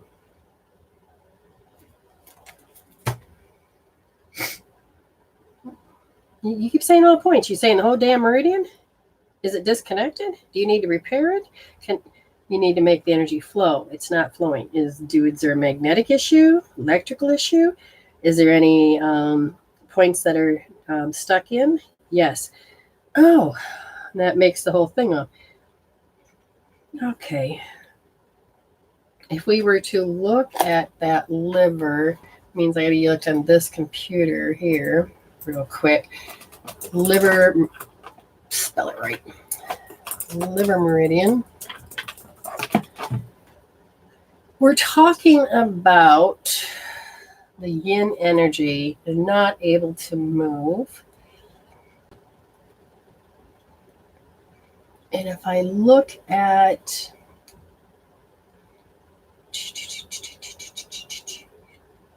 let's try this one, but I don't think it is. No. So does it on both sides? No, it's on which side is the damage on? Because they're trying to show me that we need to get the other liver meridian to communicate with it. So we got to do a communication point. But that's not the problem, because even if you did that, you wouldn't be able to get to the whole issue. Energetically, what the heck is this? I didn't ask for this. Be gone. Fine. I'll show you. Da-da-da-da. And we'll go here. And then we will go into which point do you want out of the 14 points. We're looking at the 7th point from 0. So the 7th point, yes, the 7th point. The 7th point is related to, why is it stuck? It's the knee joint. So it's a point at the knee joint, but we have to get both sides to communicate. But that point at the knee joint literally is sunk in. It needs to come up to the meridian. You could use a magnet. I would say definitely. So we got to find, so you can type in liver meridian 0.7. Go to the yin yang house. It's easier, but and the whole point of that is that we have to get take your magnet, do both sides of the magnet to bring it up. It doesn't say anything about clinical usage except for the fact is it's not allowing the liver meridian to energetically function. I think if you were to manipulate it with the magnet, would that help bring it to the surface? Yes. And then rub the point 30 times. You may have to do that a couple times to get the body to let it go, to get it back into old habit. They said the main reason the liver point went down was because you had security issue at the time of when it happened. Was it before, during? It was afterwards. And it was like there was this energy like, oh my God, what am I going to do now? Okay, so hopefully you understand. Type in liver meridian 0.7. It'll show you, find a map, show you where it's at. Use the magnet on the bad leg, but and use the magnet back and forth about 12 times, and take your thumb and get in there. And don't worry if you're not exact, because it's a pretty big area. You can rub the whole dang area. You'll find it shouldn't be sore, but you may have to go back in again in that few seconds and just keep putting the magnet, which you may have to go a little longer. Okay, which then will cause it to start to connect to the rest of the meridian. And then hopefully it'll start to, energy will go up to relieve. And then when you get work done and take that next step, it should just start to release it out of the hip. Okay. Anybody else? We're all good? Good. We're good. Yeah. I'm ready for Betty Boy. Betty Bye. It's 12:10 a.m. I bet you my husband's ready. I got to get up early tomorrow too. You guys have all been a fun and a blast. And I thank you all for coming on and sharing. I really feel like I didn't do justice to the woman that paid the 30, but it's okay. It's my problem. I need to heal that. They keep telling me she's going to need an epiphanies about a couple months down the road. Everything's going to start to,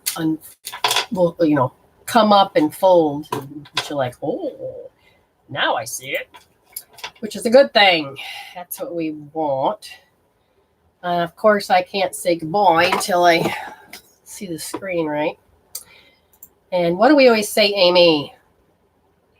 Heal instead of deal. Yes, and you can heal that and Resolve to evolve. And what do we always say? Stay blessed. That's right, folks. You stay blessed. We'll talk to you later. And thank you, YouTube land. Good boy.